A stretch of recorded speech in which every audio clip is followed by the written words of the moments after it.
Watching Clorox cleanup spray dissolve tough grime in the shower feels like... Wait, this really just happened? I'm shocked. Underwear and everything? It feels like being able to zip up your overpacked suitcase on the first try. Smooth. With Clorox, clean feels satisfying. Clean feels good. Use as directed. Run a business and not thinking about radio? Think again. Because more people are listening to the radio on iHeart today than they did 20 years ago. And only iHeart Broadcast Radio connects 30 seconds to the button. Digital, social, any other media, even twice as many teens than TikTok. Think radio can help your business? Think iHeart. Streaming, podcasting, and radio. Let us show you at iHeartAdvertising.com. That's iHeartAdvertising.com. I love it. Join the millions already on the new and improved iHeartRadio app. It's so easy to use. The live radio dial, presets, scan, plus lyrics, podcasts, and your favorite artists' radio. Hit it. And there it is. Now it's even easier to discover what you love. I love my presets. Adding presets is so much fun. This looks really nice. Just in time for the new year, the new and improved iHeartRadio app. It's everything you love about your car radio in the palm of your hand. Very cool update. 5 stars, guys.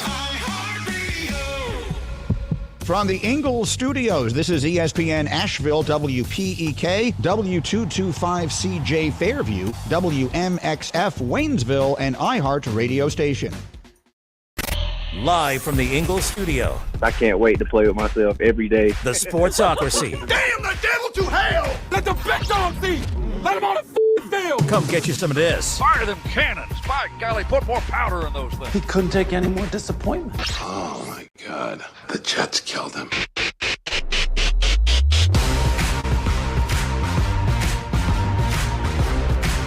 And welcome into the Sportsocracy on ESPN Asheville, 92.9 FM, 880 AM, and 1400. The Sportsocracy is heard everywhere you go around the world on the iHeartRadio app, and we're seen everywhere on YouTube. Just go to thesportsocracy.com, click the live video link, and do not forget to join us or to subscribe to the chat so you can join us in the chat each and every day. Today it is Football Friday. There he is. Mullet Manor is the studio's up and working once again, and Jeremy, he just couldn't come out in the snow. I don't do snow. Snow falling around western North Carolina. If you are out driving around right now, what is wrong with you? Go somewhere safe. Stay inside. You don't need to deal with any of this. I mean, I had to go get some concessions earlier. You have to do that sometimes. Absolutely, you got to get your stores up before the thing hits, right? You got to go out and make sure that you got all the things that are going to get you through the little storm here. We're expecting our good friend Hunter Ward on the Facebook page, the Asheville meteorologist. He's saying that we're going to get about 6 inches of snow.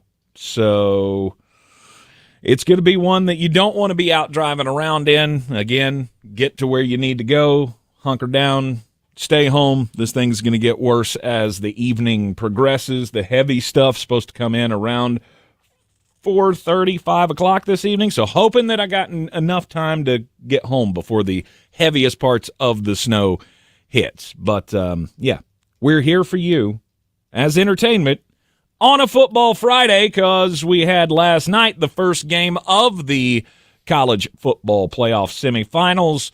Penn State, Notre Dame. Notre Dame coming out with a last-second win in what was really that's the first really enthralling, thrilling game, start to finish, I believe, that we've had.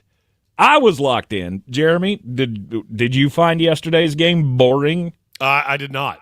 I will say this, though. I am not in any way shocked that Drew Aller did exactly what he's prone to do, which is he's going to show you that he can be absolutely spectacular, and then he's going to do that thing that makes you go, why are you the way that you are?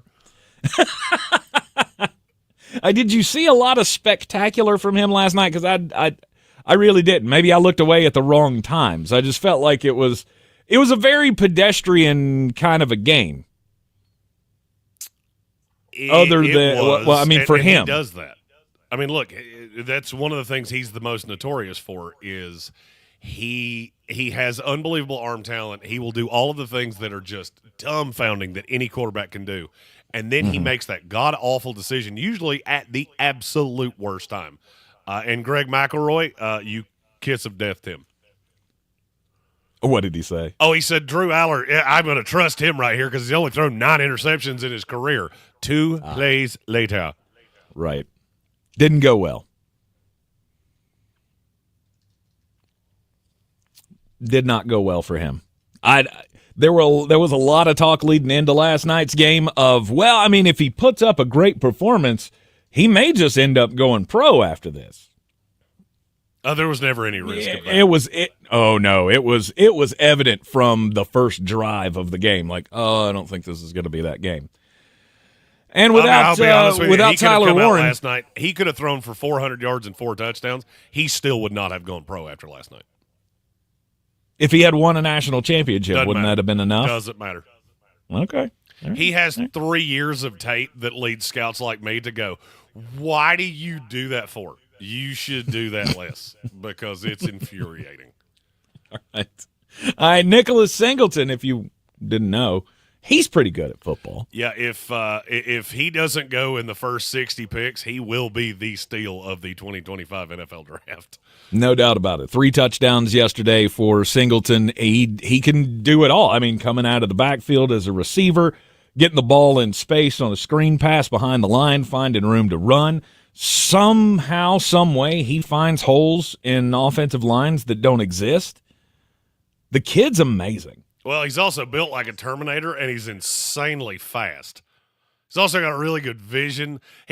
He's a kid that you and I have talked about for a couple years of, I don't understand why other people aren't seeing this.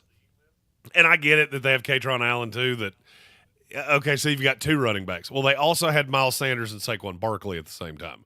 That doesn't mean they weren't both productive NFL running backs. And both of those guys have a future. But Nicholas Singleton, to me, he's got top side of the league kind of ceiling. I do think he has bell cow running back written all over it. He kind of reminds me of Dalvin Cook when he was at Florida State.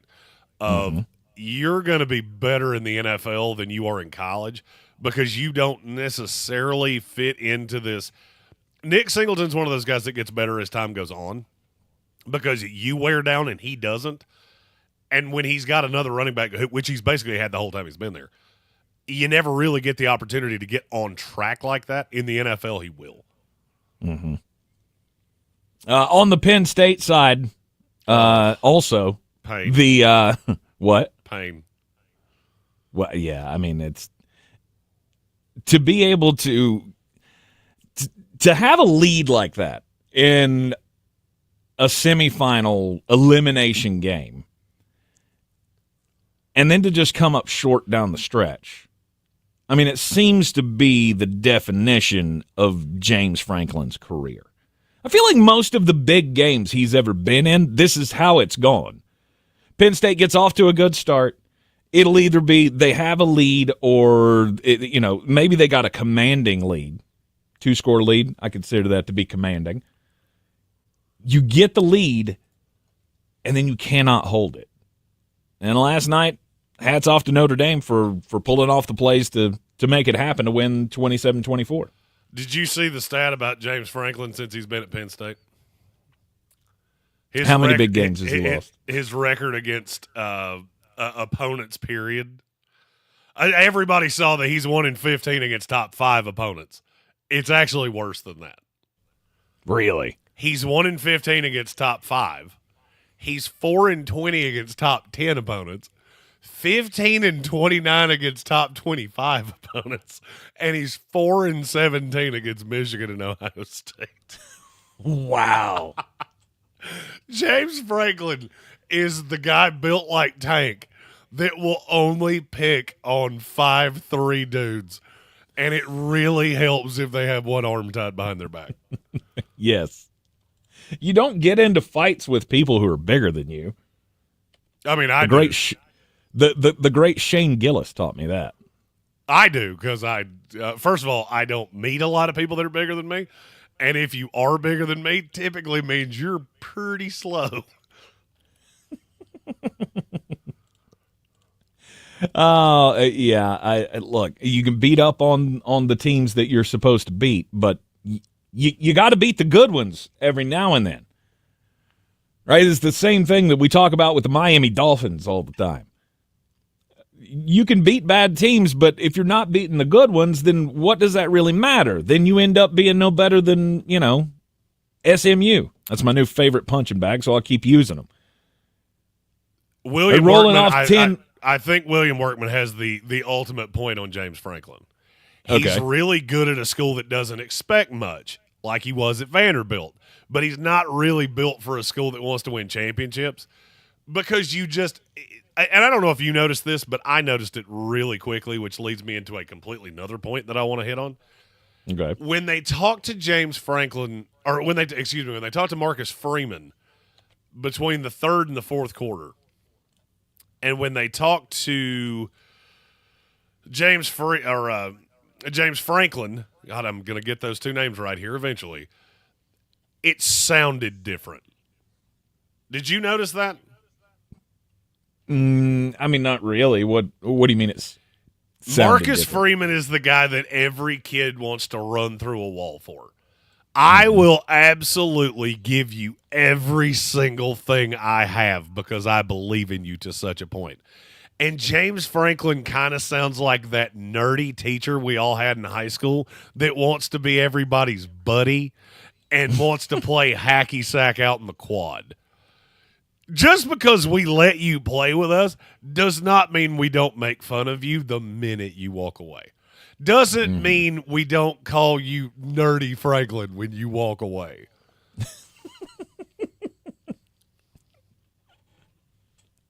I guess I could see that. The difference between the two that I saw in the media coverage last night was actually before the game. They do the pregame interview with the coaches right before everything gets started. And they go over and they talk to Marcus Freeman. And the question to Marcus was something to the effect of, how do you keep up the pressure? Right? That's the way you're going to win this game. How do you keep up the pressure? And he went on and on about how they were, we got to be aggressive. We've done it all year long. These guys come to play each and every week. They give me more than I ask out of them, and we're going to keep it up tonight. Right? We're sending the hellhounds, and they're going to be tough to deal with. And then they go over to James Franklin. And they ask James Franklin, what's the key to the game, so to speak? And his response was, we're going to have to go out here and play our best football and make them earn it. And I thought, it probably not in his mind that we're going to lose this game, but that statement really sounded like it to me. You remember that that little toy that we all had when we were a kid, and it had all the farm animals on it, and you pull the lever, and it goes, the cow says, I feel like that's what they do to James Franklin anytime he gets in front of a camera. They just pull the little lever and he goes, we got to give 110%. Burr, burr, burr, burr, burr, burr. And 19-year-old kids look at that and go, yeah, I'm not really motivated by that. And then you hear Marcus Freeman, who said, you know what we got to do? Go play our game and not really worry about what they do. Because if we do that, we're going to beat them. Yes. And going into the fourth quarter in a game that did not feel decided, Marcus Freeman looked at Molly McGrath and said, we just got to keep doing what we're doing. Mm-hmm. We started running the ball in the third quarter. That's good. We believe in our quarterback. He's a senior kid that's been here before. We're good. Just go beat us. We're fine.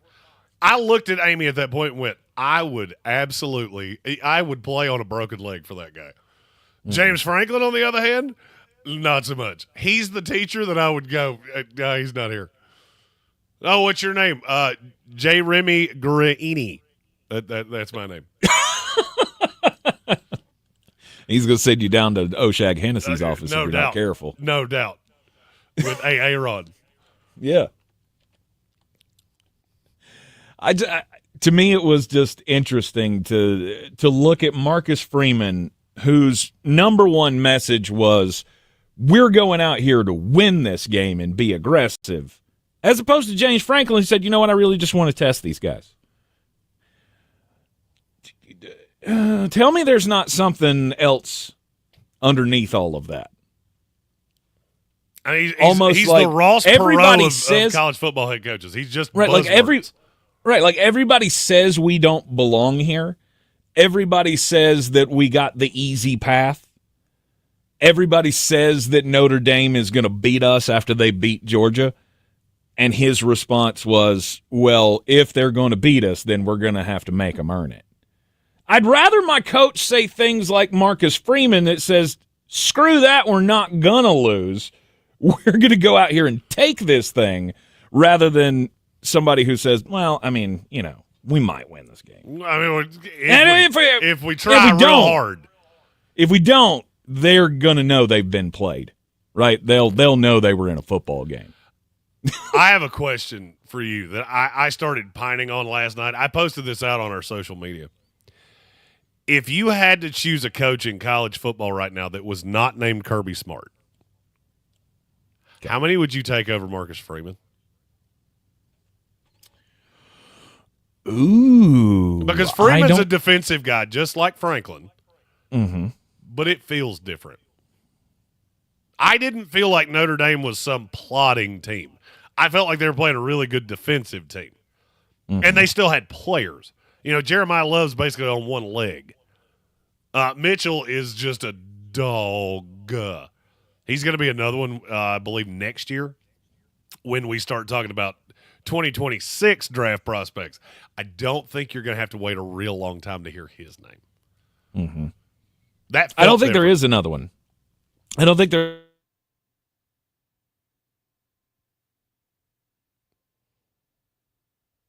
Lanning, climbing that hill. But after they laid down, or not, I mean, I don't want to say they laid down. They got killed in the Ohio State game. Well, they laid down and let Ohio State run over them. So, I mean, I can't say Dan Lanning after that. No, that's what I'm saying. Like, I thought that he was cresting that hill until that game happened. He would probably be the only one that I put in that category, though. I would say he's up there in that. For me, Kirby and Marcus Freeman are in a kind of a category of their own. Then you get into the, I will say that's where you get Dan Lanning. Mm-hmm. That's where you get a handful of these other guys.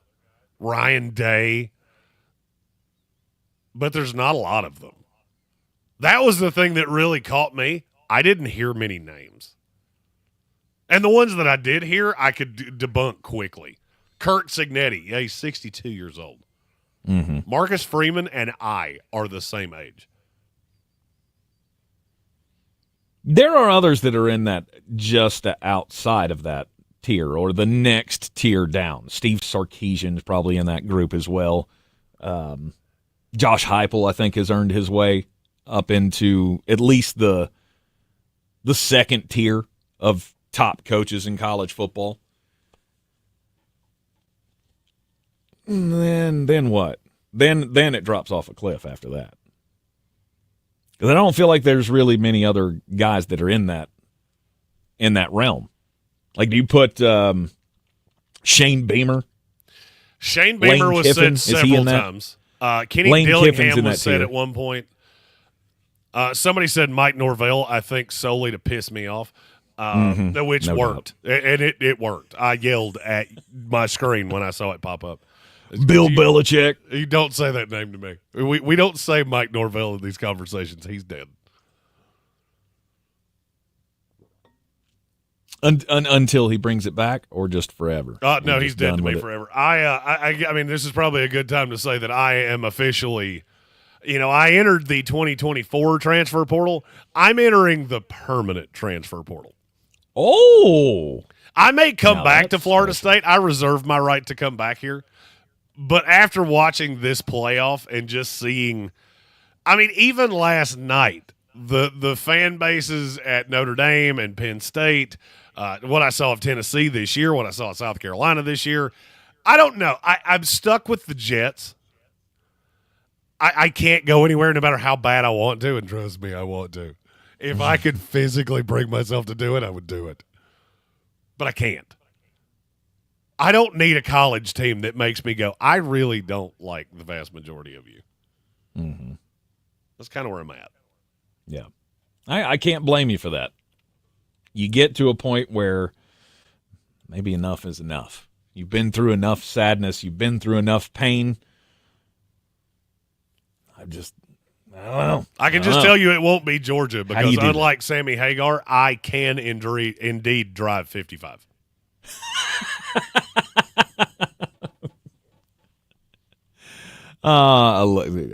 Good for you. Yeah. Good for you. Yeah.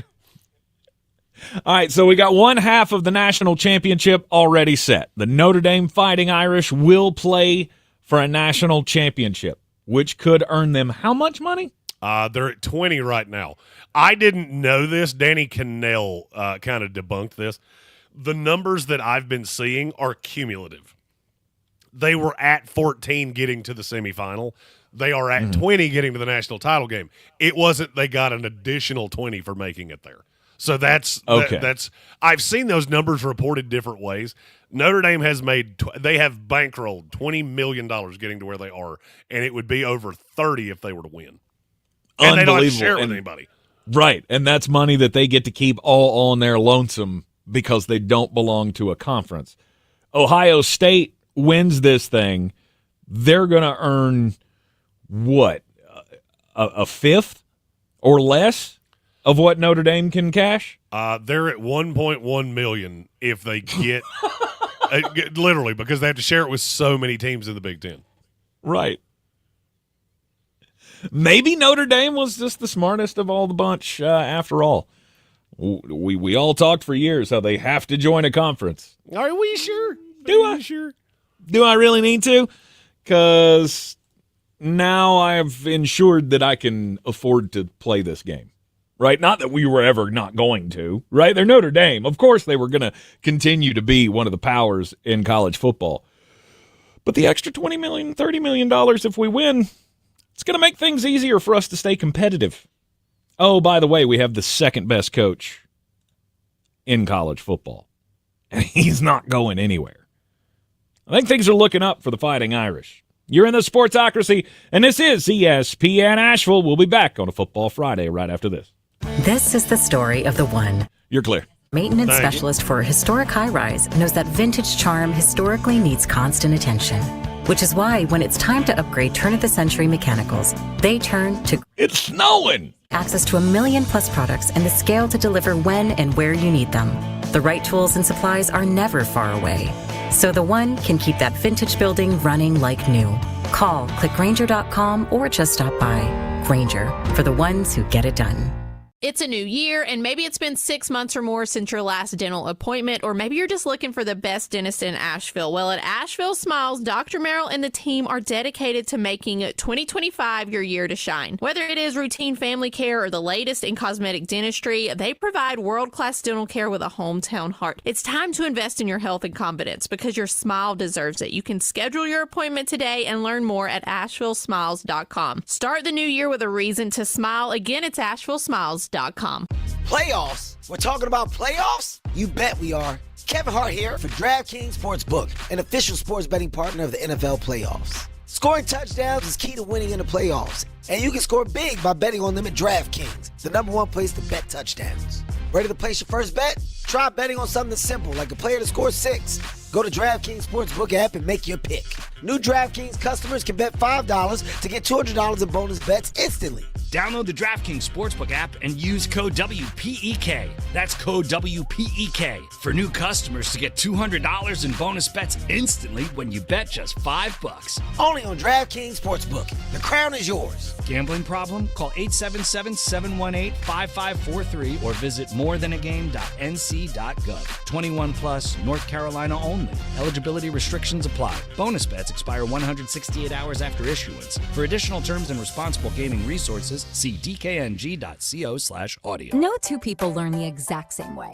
So how did Babbel become the award-winning language learning app? we thought of you, all of you. Take Sierra. As a visual learner, she uses Babbel's wordplay videos. Today I'll share a quick lesson on shopping in French. Merci beaucoup. Keith is a be in the room with real people kind of learner, so he loves the live online classes with our language experts. Okay, class. Vos está pronto. Estamos prontos. However you learn, Babbel makes it easy. Try Babbel for free at babbel.com. BABBEL.com.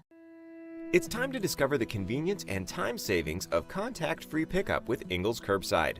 Just visit shop.ingles-markets.com or download the app. And your Ingles personal shopper gets to work with specialized training on how to select the freshest items for a pre-scheduled pickup. They'll even text you with updates. You pull up to a designated space and your personal shopper delivers your items right to your vehicle. Fresh, fast, and affordable. It's all in the bag. Ingles. Low prices. Love the savings. If you're looking to buy, sell, or invest in real estate in the mountains, you need to call the agents at Clarissa Sells WNC, brokered by eXp Realty. Check us out online at clarissasellswnc.com. Download our free app on Google Play or the App Store. Type in Asheville Home Search. You'll be able to connect with our team and see all the available homes for sale in our area. For more information, contact us today at 828-774-6343 or clarissasellswnc@gmail.com.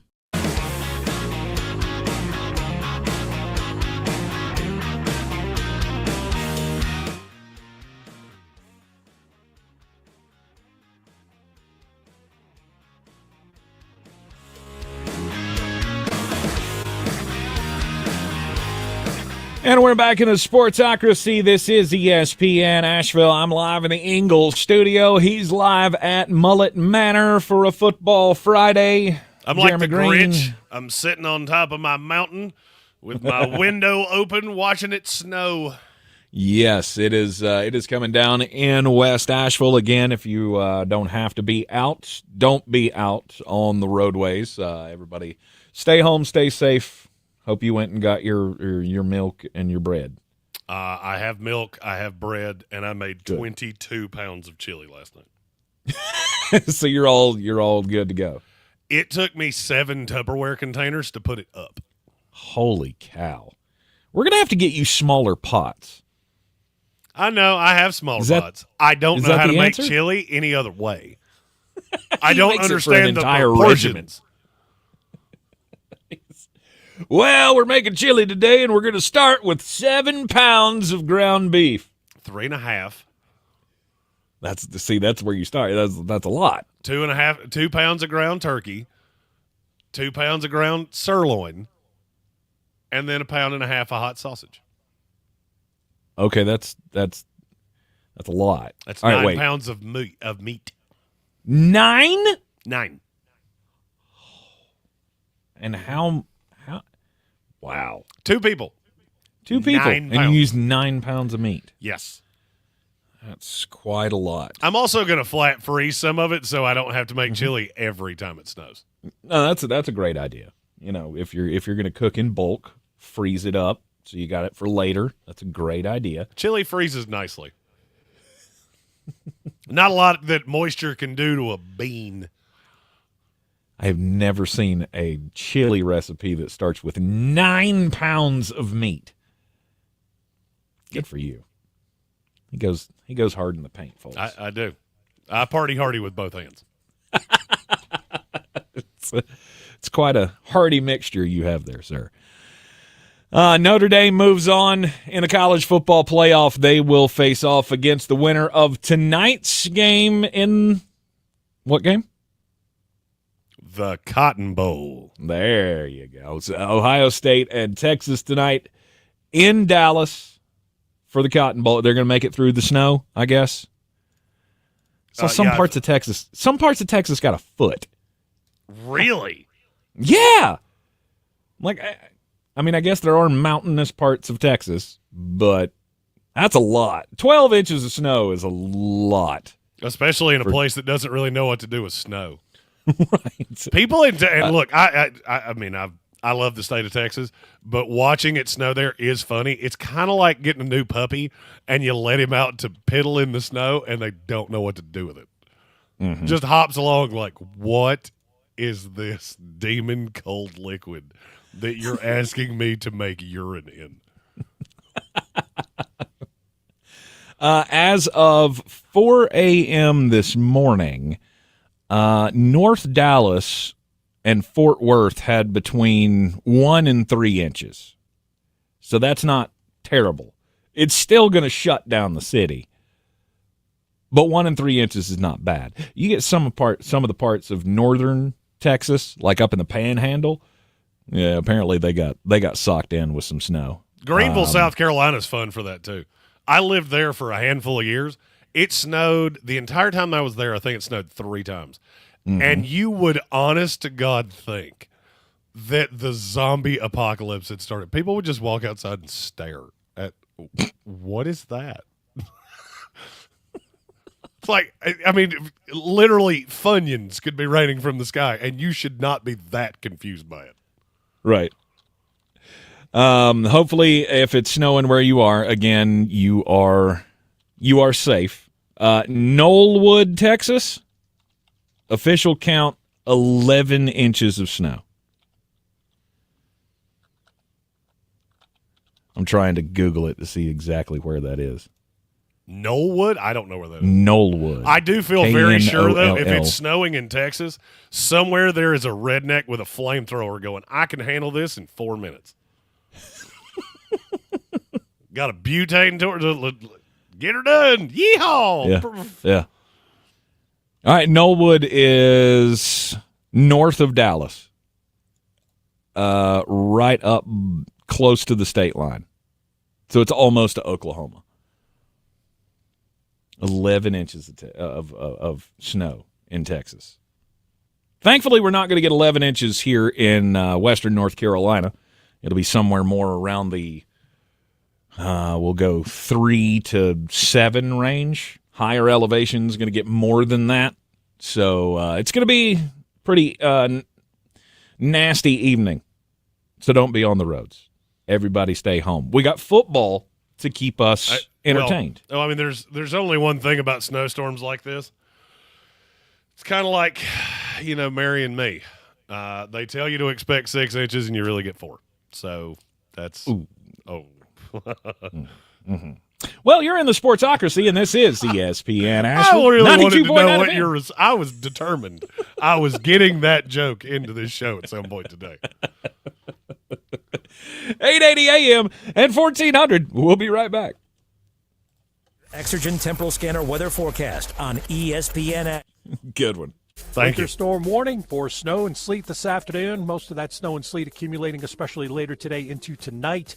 Tapering off, though, by early tomorrow morning. Total snow and ice accumulation, I think that's everybody wants to know. Going to be probably in that 2 or 3 inch range here in town, and maybe up to 6+ inches in some spots, especially with elevation. I'm meteorologist Ray Stajic from the Weather Channel. This report is sponsored by Rapid Radios. Rapid Radios are instant push-to-talk walkie-talkies offering national LTE coverage and no subscription ever. Business owners can now keep in touch with up to 200 staff members at one time. Go to rapidradios.com now for up to 60% off and free shipping. This is a story of the one. As a maintenance specialist for university housing, he knows college students can major in wear and tear. We have Plus, 2 super housing so chats many and, students doesn't leave a breaking lot of news room coming to house back. all the supplies he needs. Excellent. Grainger comes in. With over 1 million industrial-grade products and fast, dependable delivery, Grainger carries the quality products he needs so he doesn't have to. From a new door hinge to a whole new faucet. Call, click Grainger.com, or just stop by. Grainger, for the ones who get it done. Watching Clorox cleanup spray dissolve tough grime in the shower feels like... Wait, this really just happened? I'm shocked. Underwear and everything? It feels like being able to zip up your overpacked suitcase on the first try. Smooth. With Clorox, clean feels satisfying. Clean feels good. Use as directed. For over 40 years, A American Electric has been family-owned and operated right here in WNC. With 3 generations and over 100 dedicated teammates, they are powered to serve our community. Homes and businesses can trust A American Electric. Visit a-americanelectric.com. If you're looking to buy, sell, or invest in real estate in the mountains, you need to call the agents at Clarissa Sells WNC, brokered by eXp Realty. Check us out online at clarissasellswnc.com. How long we got? And did I mention that Clarissa Sells WNC loves teachers? We 115. giving back 25% of our commission so at closing. I For put more up a information, super chat contact goal us in today the YouTube, at 828-774-6343 or or clarissasellswnc@gmail.com. Yeah, if I can.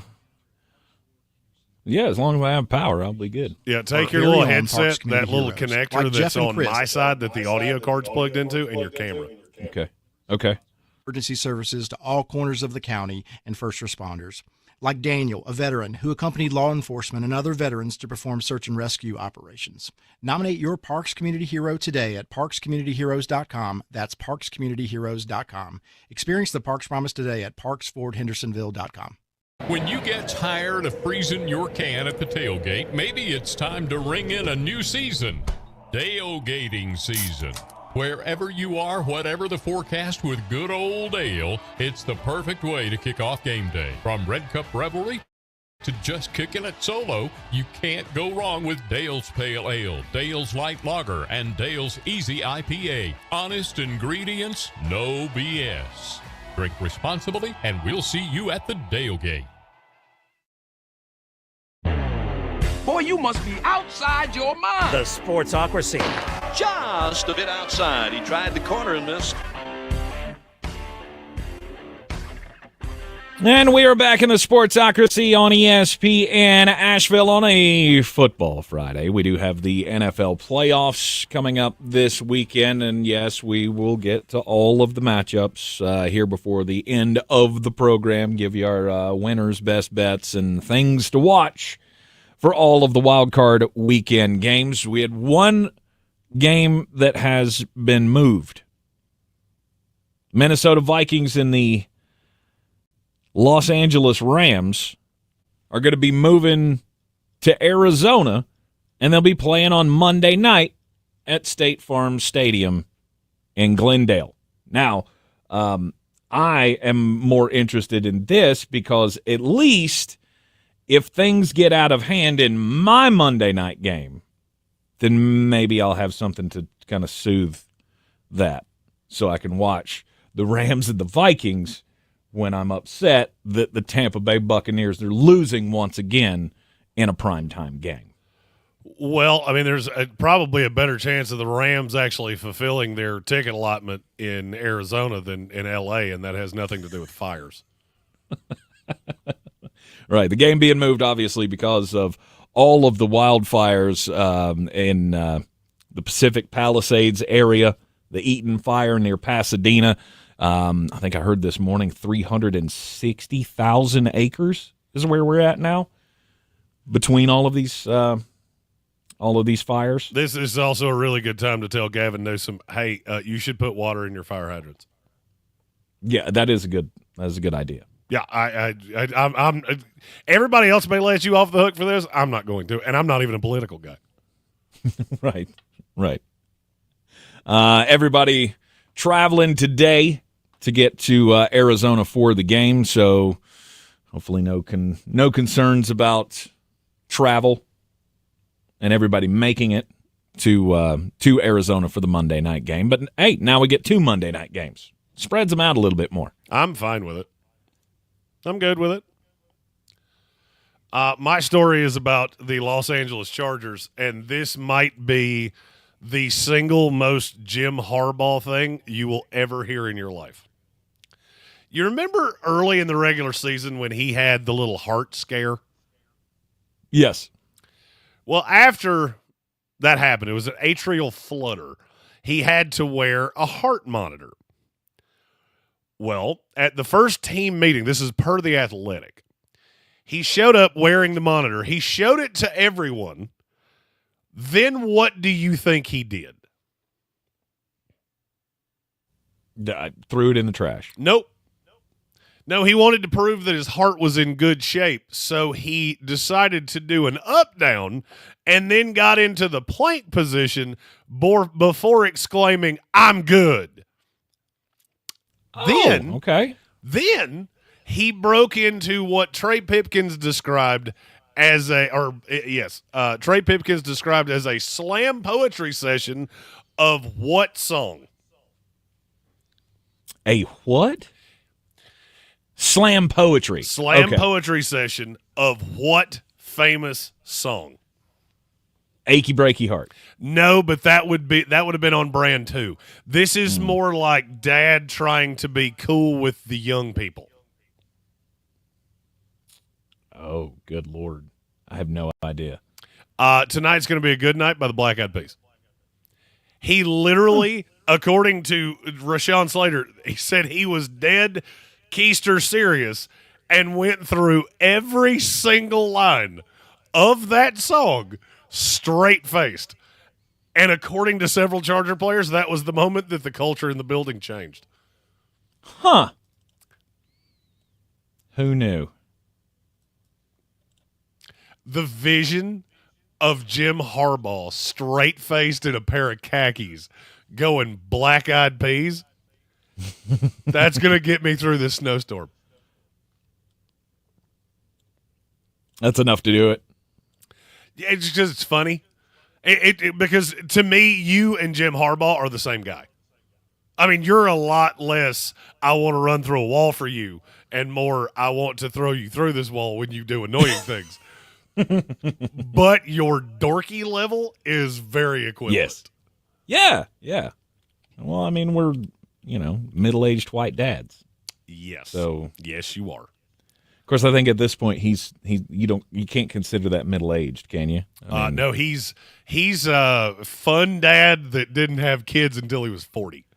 Yes, he's more seasoned. He's trying to keep up, but you're afraid of atrial fibrillation during the athletic endeavors.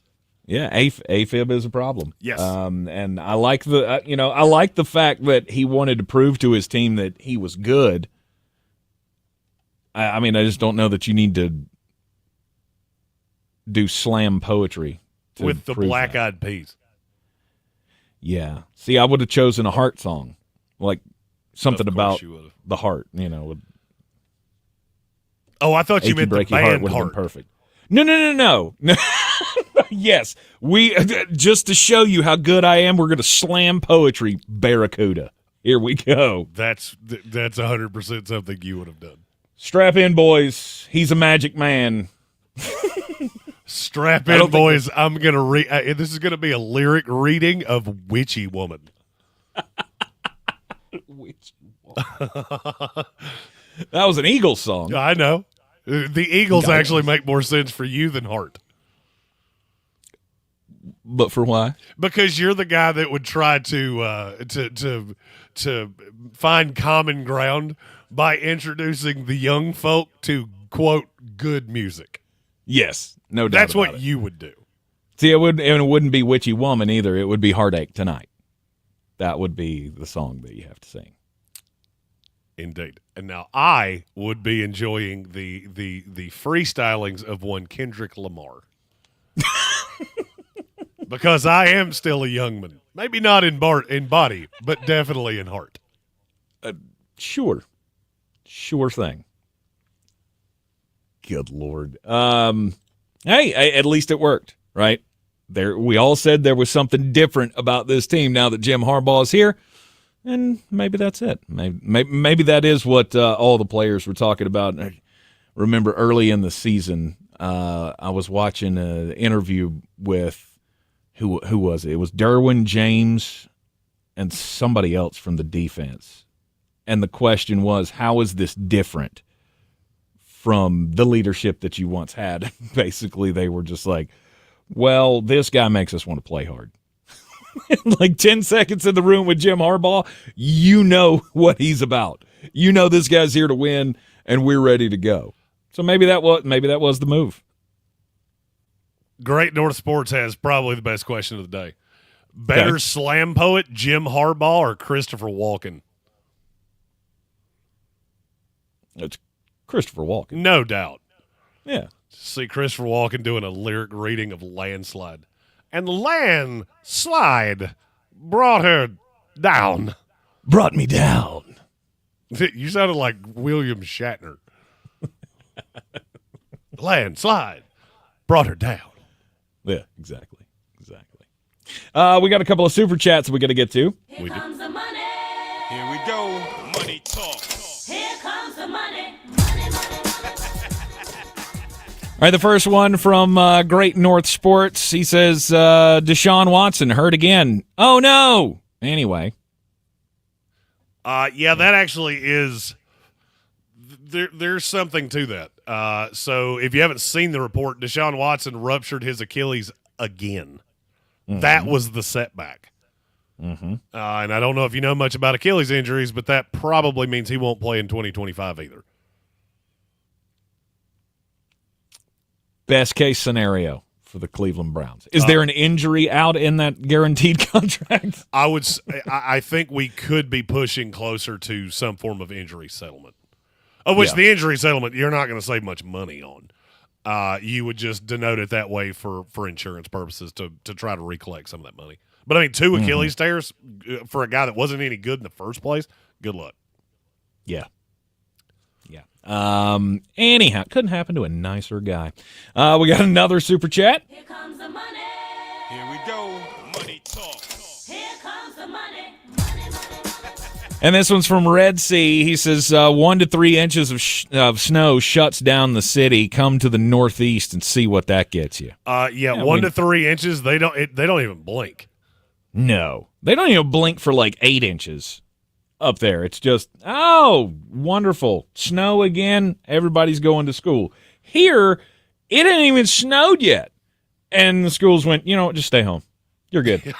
Yeah. It's fine. Yeah, here, the fact that it might think about snowing is enough.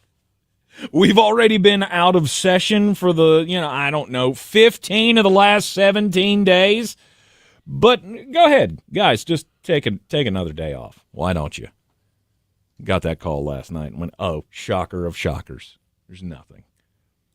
And here it is, 1 o'clock, almost 1 o'clock in the afternoon. And you still hadn't done much. Still hadn't done much. We got snow blowing around outside Radio Ranch here.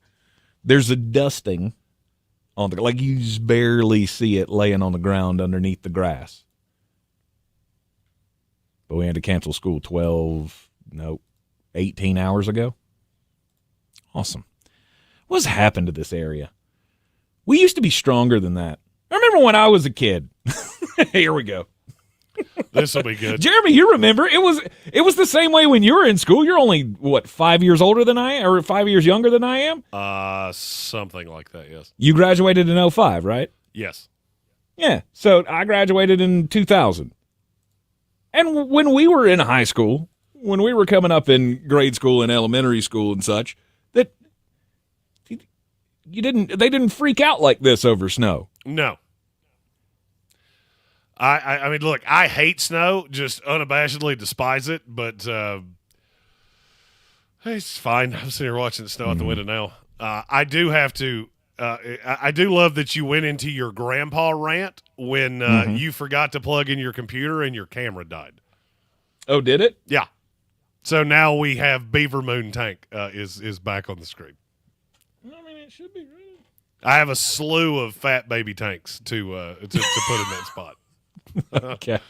Because every time I can spire one, I just make it in case I ever need it. Right. It's plugged in. It should be working. I don't know. What did you do? I didn't do anything. See, that's the beauty of my side of this. Once I get you connected, which is a lot like convincing an old man to take a bath, once I get you connected, I don't have to do anything else. Just minimize it, and we're good to go. Nice. Well, I'll try to figure out why my computer is not working during the next break here. In the meantime, those of you watching on the YouTubes, enjoy Fat Baby Tank. Yeah, and we have a slew of them. I'm gonna change them as we go. Wonderful, like just a wonderful little Fat Baby Tank slideshow. Yes. Kelvin Joyner. See if I can find the one with the goat. That was my favorite one. Yes. Kelvin Joyner in the YouTube comments says, Tank, as somebody who works at a school, I can happily say they're your problem now. Yeah. You stop that. Yeah, that's on you. You stop that. I've had them enough. I need you to take them back. Starting to feel like COVID times again. I'm never going to get these kids out of my house. Well, I mean, there's a possibility that you should be prepared for that. Kids are living at home much longer these days. Don't remind me. Don't remind me. It's one of my biggest fears. All right, anyhow, coming up this weekend with the playoffs. Before we get into the actual, breaking down each individual game, which one of these is your favorite? Which one are you tuned in for the most this weekend? Well, it's certainly not Bills Broncos. Is it Ravens Steelers? It's certainly without not Zay Ravens Flowers? Steelers. No, it's certainly not that one. It's not Chargers Texans. I will say the one I'm most tuned into is probably Packers Eagles. Especially now that I know Jalen Hurts is going to play. I didn't really care regardless. Mm-hmm. So with Jalen Hurts, I feel even better that this is going to be a really good competitive game. Yours would probably be too. Mine is up there. However, I feel like I know how this is going to happen. Yeah, you should. You've already shut Jaden Daniels down once when he was, what was that, game 2? That was game 1. That was first game. Oh, that was season. game 1. You're right. And now in game 18, I like your chances way less. He is a little better now than he was in week 1 of his NFL career. There's no doubt about it. The Tampa Bay Buccaneers have a propensity just to make rookie quarterbacks look amazing. And Jaden didn't get his chance in week 1. So there's that. There's also the fact that I don't think we've won a primetime game since we won the Super Bowl. Like, since Tom Brady won the Super Bowl for us 5 years ago, I don't know that we've won a primetime game since then. And the fact that we ended up with the Monday night game in the first place, or the Sunday night game in the first place, I'm not happy.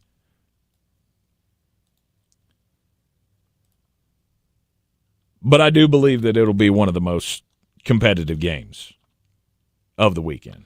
The last time you won a primetime game was in 2022. 2022.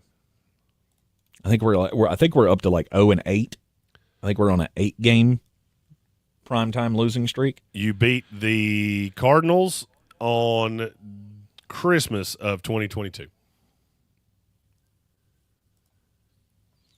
It's been a long time. You've lost 6 in a row since then. Okay, 6 in a row. So you're saying there's a chance? Whoa. Your record all time in primetime games is horrifically bad. Yeah, no, we don't. We don't like to pay attention to that. Yeah, you only played in like 10 until 1999. Mm-hmm. Wow. It's funny to watch the number of primetime games just completely surge in about 2015. Hey, we used to do 2, and now we do 12. Yes. We do a lot more than we used to. And we got Thursday nights, we got Sunday nights, we got Monday nights. Now you've got all of the holidays obviously thrown in there. Black Friday game that we never had before. There's a lot more opportunities for you to play on prime time. Still don't feel like it's one of those things that everybody plays on prime time. I know they don't, but it feels like they try to do that. And everybody gets at least one. Do they? Yeah. Everybody gets at least one. Usually they had them on Thursday Oh, that's night. right. And I was going to say, that's right. They bury that's why we end up with Thursday night games with the Giants and the Panthers. Yeah, we get the Jaguars and the Titans on Thursday Night Football. Let's just go ahead and kill 2 birds with one stone. You'd be shocked. People will watch it. Well, of course. There's nothing else on. Okay, the NFL's on tonight. I'm just not going to watch it. That's sacrilege in most American households nowadays. All right, so Eagles-Packers is up there.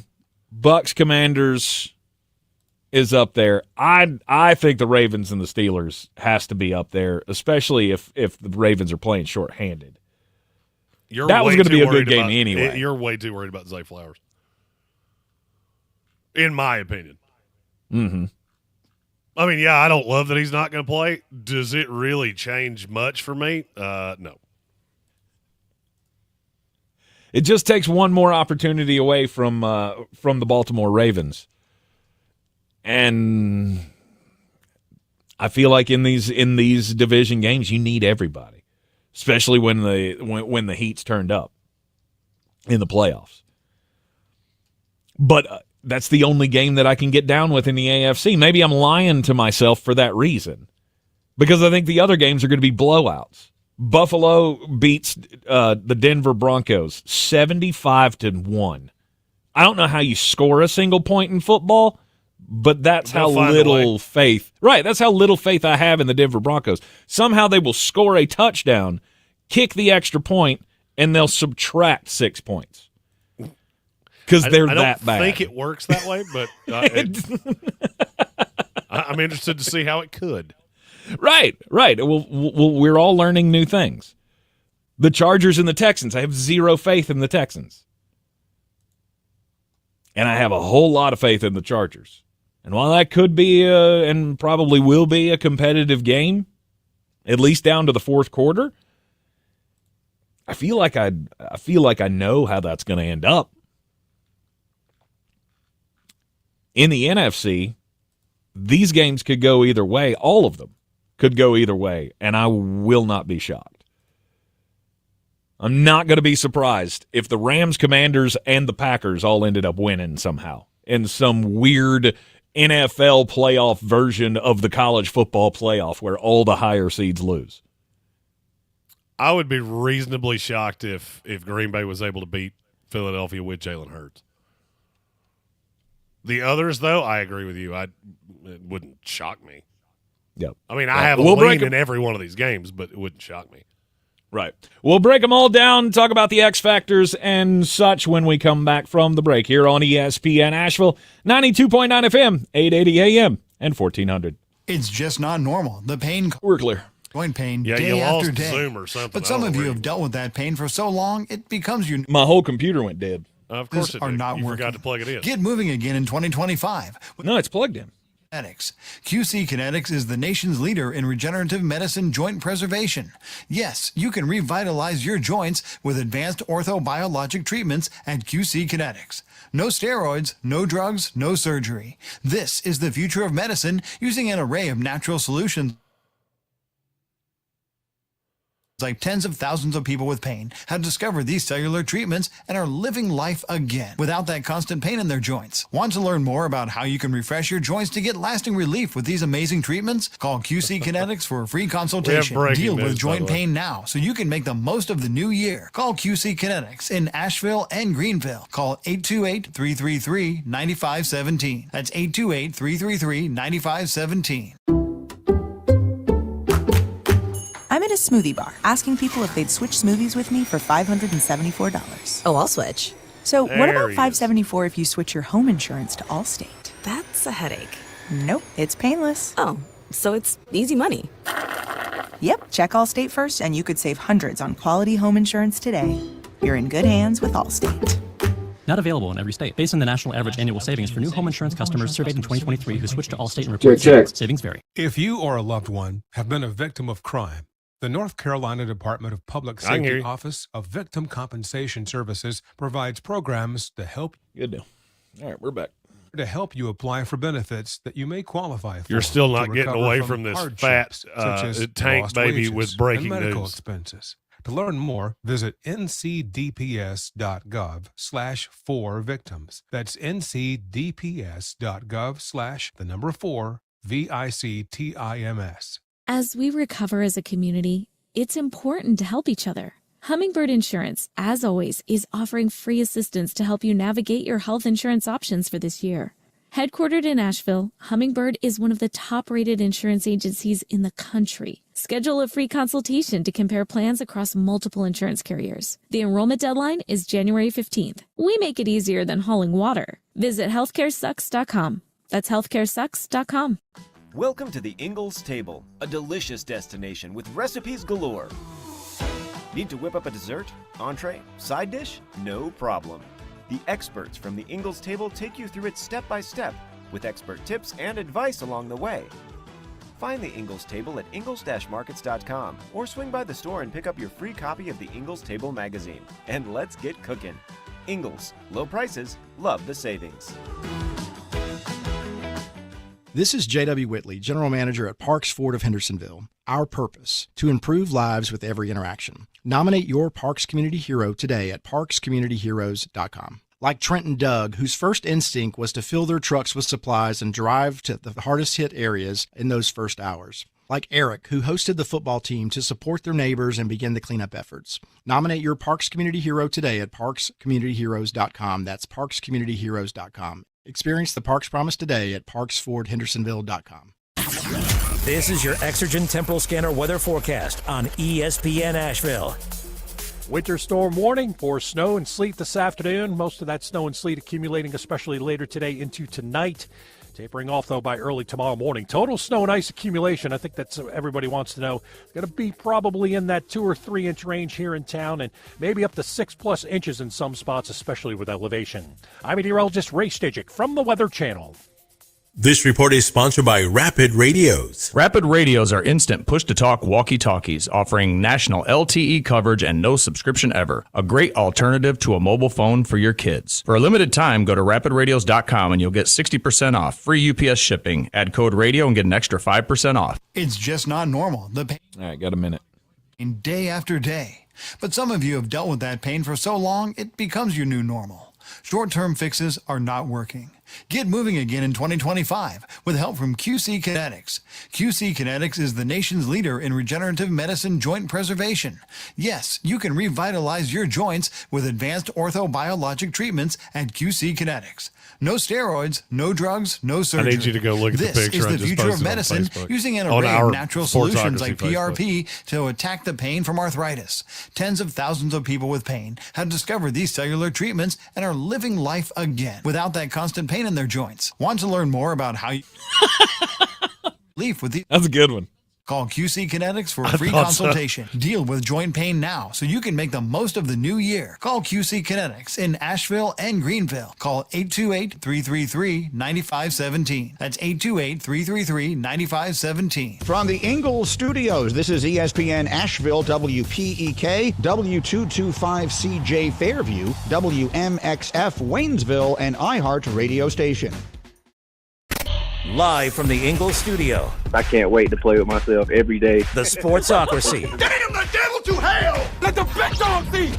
Let them on the field! Come get you some of this. Fire them cannons! By golly, put more powder in those things. He couldn't take any more disappointment. Oh my God. The Jets killed him.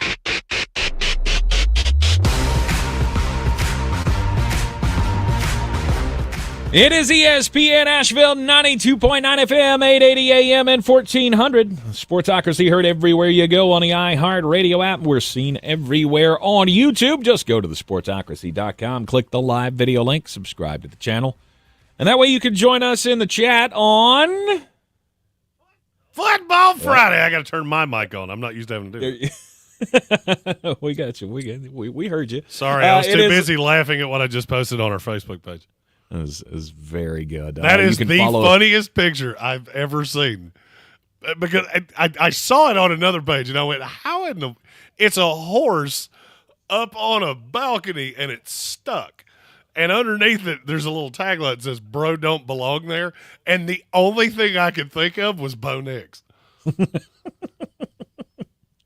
It does beg the question, how the hell did that horse get up? Because the balcony that he's standing on is only as wide as the horse. Yeah, it's kind of how I feel about the Denver Broncos being in the playoffs. It was like, how did that horse get there? And how in the world is he going to get down? By the way, Tank, we have breaking news. Oh, I do love a good breaking news on a Football Friday. Who's going to break the news? Who's going to break the news? Who's going to break the news?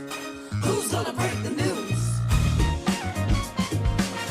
Your quarterback, now your former quarterback, Carson Nathaniel Beck, has committed to Miami. Yeah, he's going down there to be with his girlfriend. Wouldn't you? Hell yeah. I mean, I'm going to be honest with you. I saw he went in the transfer portal, and I went, well, he's already 70% of Mike McDaniel anyway. He wears those goofy shoes and those goofy sunglasses. You give him a 2-week bender. Maybe you let him hang around with a couple cartel guys for a couple weeks. Mike McDaniel's kid. Boom. And he's got a little smoke show that plays on the basketball team. Girlfriend? He can't. Okay. He can't do that. He can't go hang out with the cartel. Because that guy is definitely wearing a wire. Carson Beck shows up to the cartel safe house or something. That guy's got a wire on. So with I think I lost Jeremy here. No, you didn't. I'm still here. Oh, okay. I was trying to find a way to I want to make a Carson Beck Miami shirt that just says slinging weight, dating eights, choking late. The U. Dating eights? That's a 10. Really? Oh no, she's very attractive. Don't get me wrong. I was gonna say that's. You ever watch any of her? You ever watch any of the videos on her tiki-taki there? No. She becomes an 8 fast. Oh yeah, I got to deal with that. Oh yeah, yeah. I feel like you're the girl that would go, "Hey, look at this thing I found on TikTok 706 times a day." I'm good. Okay, all right. See, that explains it to me because I was just thinking I've only seen still pictures of her. It's Haley, right? Hannah. Haley's her Hannah. sister. Hannah's the one that he's dating, not Haley. Okay. Anyway, yeah, Carson Beck. I didn't know how that was going to go with Carson Beck. I had a pretty good idea. I told you from before the SEC championship game, there's no way he's coming back to Georgia. That there's already been a discussion of you can go. So Miami just added a grossly overrated quarterback with an Instagram famous girlfriend, and he's notorious for throwing interceptions at times you don't want him to. Mm-hmm. This feels like Central Casting just set up 2025 to be the most Miami Hurricane year ever. Oh, Miami went 10-1, and then they play Georgia Tech the final week of the season. And nope. Don't believe you will. Oh, you mean kind of like they did this year? Yes, exactly like they did this year. All we had to do was just beat Syracuse. And you couldn't even pull that off. And somehow found a way to let Clemson get into the college football playoff. Ugh. Say lovey. We'll see you down the road, Carson. Good luck to you in the ACC. Hey, maybe you can lift your draft stock enough to get actually drafted this time. Because I don't think he liked what he heard from the likes of Jeremy Green when his agent started asking around about his prospects in this 2025 NFL draft. Because first he said, I'm going pro. And now he's in Miami. So we all know. We all know what he heard. Wild card weekend in the NFL. Tomorrow, it all gets underway with the first game of the afternoon. Los Angeles Chargers and the Houston Texans. I heard, and I have not verified this, but I've heard and I trust, that the Houston Texans have never played in any other slot on Wild Card weekend than in the 3:30 Saturday game. Yep, they talked about this on Dan Patrick. That as soon as they realized that Houston always plays in that window, they realized that the word turd was right in the middle of Saturday. and there's no irony to that. That's just, that maths. And it's regardless of how good they've been in the past, those Deshaun Watson teams that were really good going into the playoff, nope. You're getting the 3:30 time slot on Saturday no matter what. Best I can do is first team out. How's that sound? You want to make your mark. This is the way to do it. First team eliminated from the wild card playoffs. They have to play the Los Angeles Chargers, which Two ships passing in the night, right? Both of these teams. It feels that way. I don't like this matchup. I've said this before. I don't like this matchup for the Texans. I would have liked Pittsburgh markedly better, Denver markedly better for them. This has bad news bears written all over it. But if anything, it'll be a high-scoring affair, right? And it'll be. You think it'll be contested, or do you think this is blowout territory? Have you seen the Vegas number on this? I have not. The over-under is 42.5. Over. I feel like it should go over, but then there's a part of me that thinks, this could be like 20-17, and I would not be shocked. Mm-hmm. And Vegas would have this exactly right, and there would be no joy anywhere. Oh. Who's the X factor for you? To me, it has to be C.J. Stroud. Which version of C.J. Stroud am I going to get? And at this point, I almost feel like that's pretty much a given. Mm-hmm. Okay, he maybe just I should have hasn't been that guy. Yeah. Something's been missing. He's not playing as well as he was last year. And there are a lot of different takes that you can read on this. And one of the ones I was reading the other day was really focusing on his ability or lack thereof, I guess, to diagnose. That something happened. That something happened between last year and this year where he's just not seeing it. You want to hear one of the craziest stats?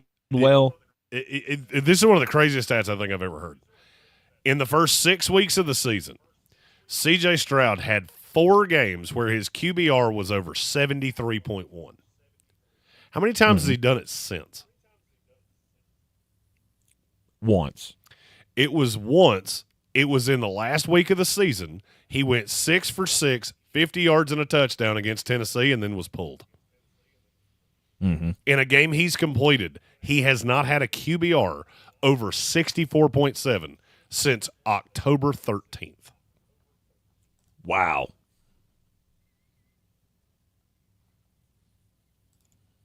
That's not good. No. And look, I don't think they can win this way. And I see Gambit fan in the YouTube chat said Chargers will Charger. I think that's why this game is so important for Jim Harbaugh. Whether they're competitive with Kansas City, whether they have an ability to beat Kansas City, none of that really matters to me.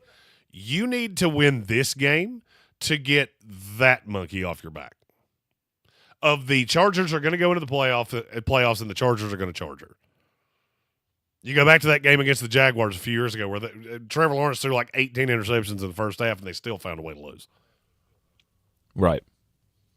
Led a 27-point lead or a 24-point lead? It was a 20-something point lead. It was 20-something, I know that the Chargers let go. Yeah, I think it might have been 24. I might be giving them too much. But it was a sizable 3-score lead that they let dwindle away in the second half because they couldn't get anything going. But that was the hallmark of Brandon Staley teams. Right? The Brandon Staley character was all about not being able to finish games. Time after time, we harped on him for bad clock management or horrible play calling at the end of games. I feel like all of that changed when Jim Harbaugh came to town. Better coach, can change a lot of things. When you saw, a couple of times throughout the season where they had the ability to finish off games, either hold off a rally or to come back and win one that they probably would have won last year, or probably would have lost last year, you felt like things changed. But I'll agree with you. This is the end all be all of the culture has finally changed when you can win these playoff games. And I almost feel like like they're in a Penn State situation. You could not have asked for a better team to play if that's the goal. If the goal is to get into the playoffs and just get a win, you couldn't ask for a better matchup. Alex Majabi's got a good point of Quentin Johnston and J.K. Dobbins are both questionable. I genuinely believe they're both going to give it a go. With Dobbins, I think he becomes an X factor of if the Chargers can run and keep the Texans honest and keep those pass rushers off of Justin Herbert, this doesn't feel particularly close to me in terms of where these teams are. But you do have to look at the fact of you could have a team that's basically counting on Ladd McConkey and Will Dissly and Gus Edwards to try to beat you in the playoffs. Yeah. That I would not love. No, I don't like the fact that I don't like Ladd McConkey's name being so high on that list. I want a little more buffer. Ladd's been good, though. In between him and the – he's been awesome. And I told you, he's going to come into the league and he's going to be a great receiver for somebody because he's just that guy that gets open, that guy that's got the sure I hands. never doubted that. I just said I don't like him being number one, which he would need to be to go in the top 40. And that's kind of where I'm headed with this was, he's been great. Maybe you did overdraft him a little bit. But because I don't want him as my one. He needs to be a piece. He needs to be that complementary piece. Right? How important was Ladd to Georgia's success? We saw that throughout the entire season this year. I don't want to take anything away from Brock because Brock was a big part of that too. But when Carson Beck went from having Brock Bowers and Ladd McConkey catching everything he threw their way, things obviously changed when they left school. Well, the number one the number one complaint this year was what? Georgia doesn't have a damn guy who can catch the ball. They can change a quarterback. Guys like that can change a quarterback. For sure. I think he's a great piece for Justin Herbert. But I do not like the fact that he is or could be the one if you don't have Quentin Johnston. I don't love it, but it's not going to change my pick. No, the Chargers have the advantage here, in my opinion. Again, I'd go back to what I said at the start of this segment. These two teams are teams. They're two ships passing in the night. One's on a trajectory up. The other one, I don't necessarily feel like they're running this thing aground. It's just you don't have the depth that you used to, and your rudder's kind of stuck. So you're just kind of you're having a hard time keeping it between the navigational beacons. I'm running out of nautical references to make here. I'm going to ask you a question. I'll see how close you can get. Okay. How many quarterbacks in the NFL have a better PFF grade than Justin Herbert in 2024? And name them.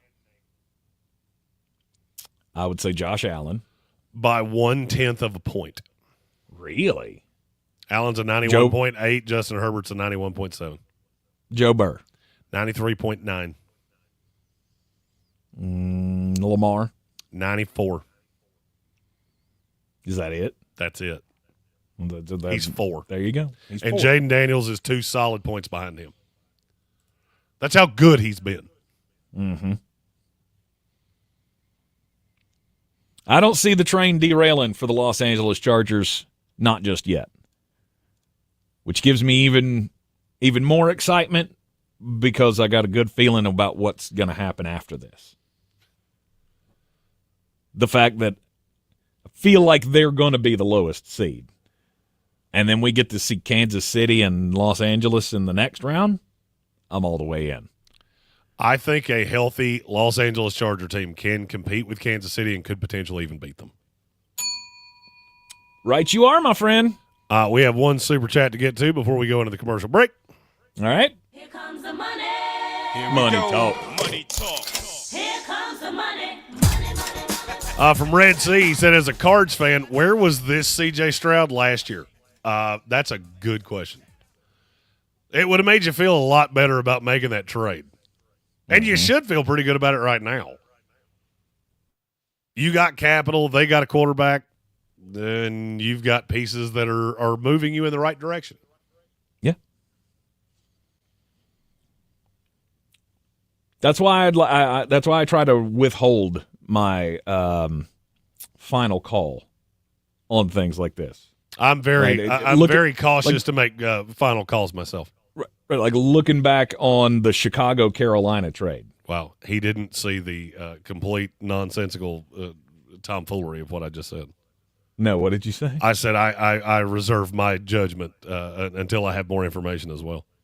Yes. Yeah, I'm an immediate. I will put a grade on a trade 15 seconds after it's been announced. Yes. We know this about you. And you know what's funny? They tend to be right when you go back and look at it 3 years later.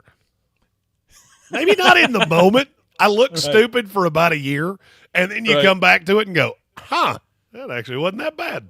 Right. This is going to be dumb to dumb. 12 months later, I was wrong. This is awesome. 6 months later, okay, so I'm maybe right I again. wasn't. I'm right again. Woohoo! Maybe I wasn't that wrong. On the surface, things can look bad. They can look bleak when they first happen. Right? You go back to, like I said, the Chicago-Carolina trade. Now you look back on that and go, well, maybe. That looked like the worst trade in NFL history. Right. Not Maybe so much that anymore. wasn't so weird. We got Bryce Young, and now they had to put up with Caleb Williams. Congratulations, guys. Woo. Yeah. You're in the Sportsocracy. This is ESPN Asheville, 92.9 FM, 880 AM at 1400. Baltimore and Pittsburgh in the other matchup tomorrow in the wild card playoffs. We'll talk about that one after this. This is a story of the And we're clear. maintenance specialist for university housing. He knows college. She's really starting to come down. Plus, housing so many students doesn't leave a lot of room to house all the supplies he needs. That's where Grainger comes in. With over 1 million industrial-grade products and fast, dependable delivery, Grainger carries the quality products he needs so he doesn't have to. From a new door hinge to a whole new faucet. Call, click Grainger.com, or just stop by. Grainger, for the ones who get it done. I'm at the movies, asking people if they'll switch seats with me for $574. Here, take mine.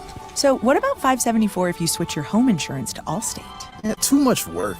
Not if you call them. They handle the switching. Now, that's a plot twist. Shh. Check Allstate first, and you could save hundreds on quality home insurance today. You're in good hands with Allstate. Not available in every state. Based on the national average annual savings for new home insurance customers surveyed in 2023 who switched to Allstate and reported savings. Savings vary. This sandwich is not just spicy, it's flavorful. Hi, this is Patayo. And this is Elsa. And a little thing I love about the Chick-fil-A Grilled Spicy Deluxe Sandwich is that spicy kick. Because the spice comes in at just the right moment. Oh, no. A little thing I love is that cilantro lime sauce. It's a fun blend of zesty and bold. That's what really makes me happy. Are you going to eat all your fries? Order a Chick-fil-A Grilled Spicy Deluxe Sandwich and a Diet Dr. Pepper on the Chick-fil-A app for a limited time. Real guests paid for their testimonials. Febreze. Fabric Talk. Hello, my love. I am your living room carpet. I see everything. I feel everything. After a while, I smell like everything, including Sir Pickles, who you snuggle with while binging that dating show you can't stop watching. So, how about we freshen things up with Febreze Fabric Spray?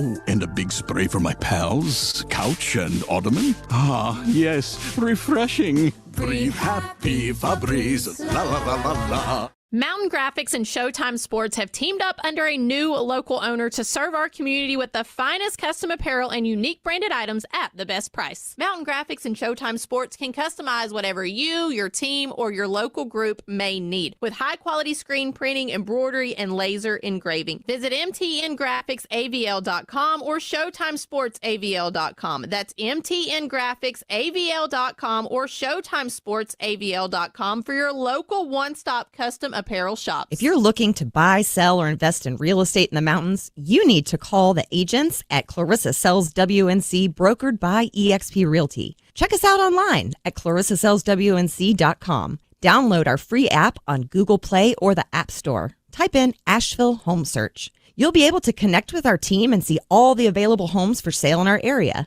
For more information, contact us today at 828-774-6343 or clarissasellswnc@gmail.com. This is J.W. Whitley, General Manager at Parks Ford of Hendersonville. I would like to introduce you to some of our very own Parks Community heroes.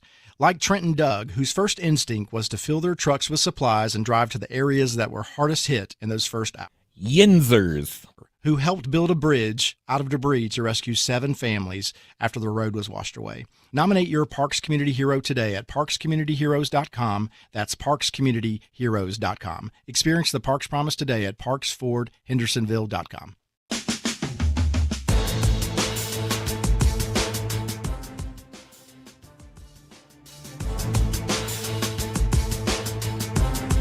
Live inside the Ingalls studio, I'm Tank Spencer. Jeremy Green live from Mullet Manor today as the snow continues to fall outside the radio ranch here in West Asheville. Grounds. I'm personally really glad that I'm already home. You should be. My wife's already called me and threatened me. Like, if you're not leaving the station right at 3:05, I'm going to be angry. She wants me to get home, obviously, safely. And snow's been falling here for quite a while, but still not a lot of accumulation. So I would say you still got time. If, before things get bad, you still got time to go home. Just call it quits. Tell the boss you're heading out for the day. I just poured a shot of tequila that I will happily be enjoying at 3:01. Nice. I'm glad you're waiting until 3:01. I gave my word to stop at third, Teen Absence Day 1999. I will not enjoy it until 3:01. I was going to say, if I had it here, I'd be drinking right now. I would tell you no. Only one. I was going to say, only one in the building. Who's going to tell me no? Anyhow, wild card playoff weekend in the NFL. Pittsburgh Steelers, Baltimore Ravens. You say I'm making too much out of the fact that Zay Flowers is not going to play in this game. Why is it not a bigger deal? So him not being there changes what exactly? I feel like it's going to limit your abilities for down the field plays. Okay. Do I really need that? With Lamar Jackson, do I really need the down the field threat? I mean, you never know. You never know when you might need that big throw to Zay Flowers to win the game in a close, gross divisional matchup. Did you not watch the last time these two teams played? Where Derrick Henry ran it down their throats. Yes. Lamar Jackson didn't really have to do much. Now, half of it did go to Zay Flowers. But in the second half, Baltimore completely dominated the Pittsburgh Steelers because Pittsburgh can't score. I don't care if you want to blame it on Russell Wilson or George Pickens or global warming. I don't care. They can't score. None of it matters to me. Right. Haven't scored more than 17 points in 5 weeks? 4 weeks. See. Yep. Last 4 weeks of the season. They scored 38 on the Bengals. Other than that, I mean, you're looking at a pretty mediocre offense. I don't understand why certain people are not seeing this with Russell Wilson. I didn't even think it was spicy when I posted that he had turned back into Denver Bronco Russ. I didn't really think that was I thought that was pretty obvious. And yet Steeler fans want to blame George Pickens or Pat Freiermuth. Or why do you think that is? Okay, you get somebody like George Pickens, who is notoriously a head case. That's also not spicy. And you have a quarterback that's virtually never really pressing it down the field. You're shocked that you're having some concentration lapses there. Really? Really? They don't believe in this guy, and it's super obvious. It's been super obvious for 10 weeks. It's just you're not playing the Giants and the Jets, and just looking at the schedule of teams they beat. The Raiders, the Bengals, the Browns. All of a sudden you stop playing those teams. You had to play the Eagles, the Ravens, the Chiefs, the Bengals. You weren't really competitive in any of those 4 games. I get you only lost to the Bengals by 2. That was really more their ineptitude than anything you did. But you still cling on to hope. You cling on to that one game that you did see, old Russ. The Cincinnati game, I think, fooled a lot of people into thinking that was there's a chance that was still in there and that it was going to be there consistently. But if the 5 weeks after that didn't prove to you that was just a one-off, then I feel like you're lying to yourself. Well, I mean, of course, that's where I'm at with Steeler fans. You're lying to yourselves. If you don't see what this is, I can't really help you. Because it is so unbelievably obvious. You don't have a quarterback. You haven't had a quarterback. You know what the difference is now? You have a named quarterback that's an absolute bum instead of little tiny hands, scoot, Kenny Pickett. They're the same guy. They're not going to beat you except the random luck falls out of the sky and they have a game like he had against Cincinnati. That's what you need. You need a falling star or a shooting star or whatever star it is people think are lucky. You need that to fall right in your lap. Outside of that, you have a mediocre quarterback that nobody's scared of. He's a mobile quarterback that's not all that mobile anymore. End of message. Your defense isn't as good as you think it is. Your running game's not as good as you think it is. You're not as good as you think you are. And Baltimore's about to mush your face. So you're not on Pittsburgh plus the 9.5? Nope. All right. I mean, a number that big does look appealing. Not to me. I'm in good. A playoff game. Yeah, not to me. I'm good. Yeah. Okay. I'm not taking it All with right. Denver. I'm not taking it with Pittsburgh. Mm. And it shocks me how many people are. Half the money is on Pittsburgh plus the 9.5, which is insanity to me. But you know why that is? Because they don't think that this is rivalry. Right, it's a division rivalry. It's going to be a close game. It means more now that it's a playoff game. And they can't bring themselves to think that, okay, so we spent, 14 weeks, 15 weeks at the top of this division, close with the Baltimore. Oh, this could go either way. And then a 4-game losing streak at the end of the season showed everybody, you're not really that team. You know why I gristle every time people say you are what your record says you are? Because the 10-7 Steelers, the 10-7 Texans, the 10-7 Broncos, all have the exact same record as the Los Angeles Rams. The Rams would beat all 3 of you to death. They would beat all 3 of you by 2 touchdowns, and it would never be close because not a single one of you could deal with both of their receivers, and you can't score with them. Mm-hmm. Maybe the absence of Zay Flowers will not be that important to the game. Could be a blowout. It looks like a blowout on paper to me. But there's always that mystique of the division rivalry. That when you think these games are going to be out of hand, they're not. They don't tend to be. But the fact that you did just get waxed just a couple of weeks by this team doesn't give me good, warm feelings inside. I love Isaiah Likely in this game, by the way. He's going to be the guy? Well, I mean, that's historically when they've been missing a receiver, they just play more two tight end sets and likely somehow finds a way to get just absolutely wide open multiple times. And so maybe he is. Maybe he's the key to a, I don't know, anytime touchdown bet this weekend. I don't hate it. If I was going that way, though, I'd probably lean Mark Andrews. He seems to score a touchdown in every Ravens game. Right.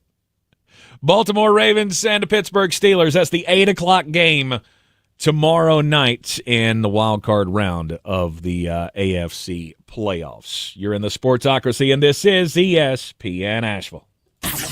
This is your Exergen Temporal Scanner weather forecast on ESPN Asheville. Clear. Storm warning for snow and sleet this afternoon. Most of that snow and sleet accumulating, especially later today into tonight. Tapering off, though, by early tomorrow morning. Total snow and ice accumulation, I think that's everybody wants to know. Going to be probably in that 2 or 3 inch range here in town, and maybe up to 6+ inches in some spots, especially with elevation. I'm meteorologist Ray Stajic from the Weather Channel. This report is sponsored by Rapid Radios. Rapid Radios are instant push-to-talk walkie-talkies offering national LTE coverage and no subscription ever. Perfect for instant contact with an aging parent. For a limited time, go to rapidradios.com and you'll get an extra 60% off, free UPS shipping, and add code RADIO for an extra 5% off. We're getting our praise on every Sunday morning from 6 to 10 a.m. The best artists in gospel music are right here on Throwbacks 101.1. Presented by Ingles Markets. Low prices, love the savings. FEMA funding is available to support repairs on private roads and bridges, even if your primary home is not damaged. Volunteer organizations may also be able to help. For more information or to schedule an inspection, call 1-800-621-FEMA. That's 1-800-621-3362. Again, FEMA funding is available to support repairs on private roads and bridges, even if your primary home is not damaged. Call 1-800-621-3362. Watching Clorox cleanup spray dissolve tough grime in the shower feels like... Wait, this really just happened? Oh, I'm shocked. Underwear and everything? It feels like being able to zip up your overpacked suitcase on the first try. Smooth. With Clorox, clean feels satisfying. Clean feels good. Use as directed. Welcome to the Ingles Table, a delicious destination with recipes galore. Need to whip up a dessert, entree, side dish? No problem. The experts from the Ingles Table take you through it step by step with expert tips and advice along the way. Find the Ingles Table at ingles-markets.com or swing by the store and pick up your free copy of the Ingles Table magazine. And let's get cooking. Ingles, low prices, love the savings. If you're looking to buy, sell, or invest in real estate in the mountains, you need to call the agents at Clarissa Sells WNC, brokered by eXp Realty. Check us out online at clarissasellswnc.com. And did I mention that Clarissa Sells WNC loves teachers? We love teachers so much, we're giving back 25% of our commission at closing. For more information, contact us today at 828-774-6343 or clarissasellswnc@gmail.com. This is J.W. Whitley, General Manager at Parks Ford of Hendersonville. Our purpose, to improve lives with every interaction. Nominate your Parks Community Hero today at parkscommunityheroes.com. Like Daniel, a veteran who accompanied law enforcement and other veterans to perform search and rescue operations. Like Spencer, who helped build a bridge out of debris to rescue 7 families after the road was washed away. Nominate your Parks Community Hero today at parkscommunityheroes.com. Experience the Parks Promise today at parksfordhendersonville.com. On the weird scale, there's Vegas, there's Florida, and there's Asheville. Let's get weird, Asheville.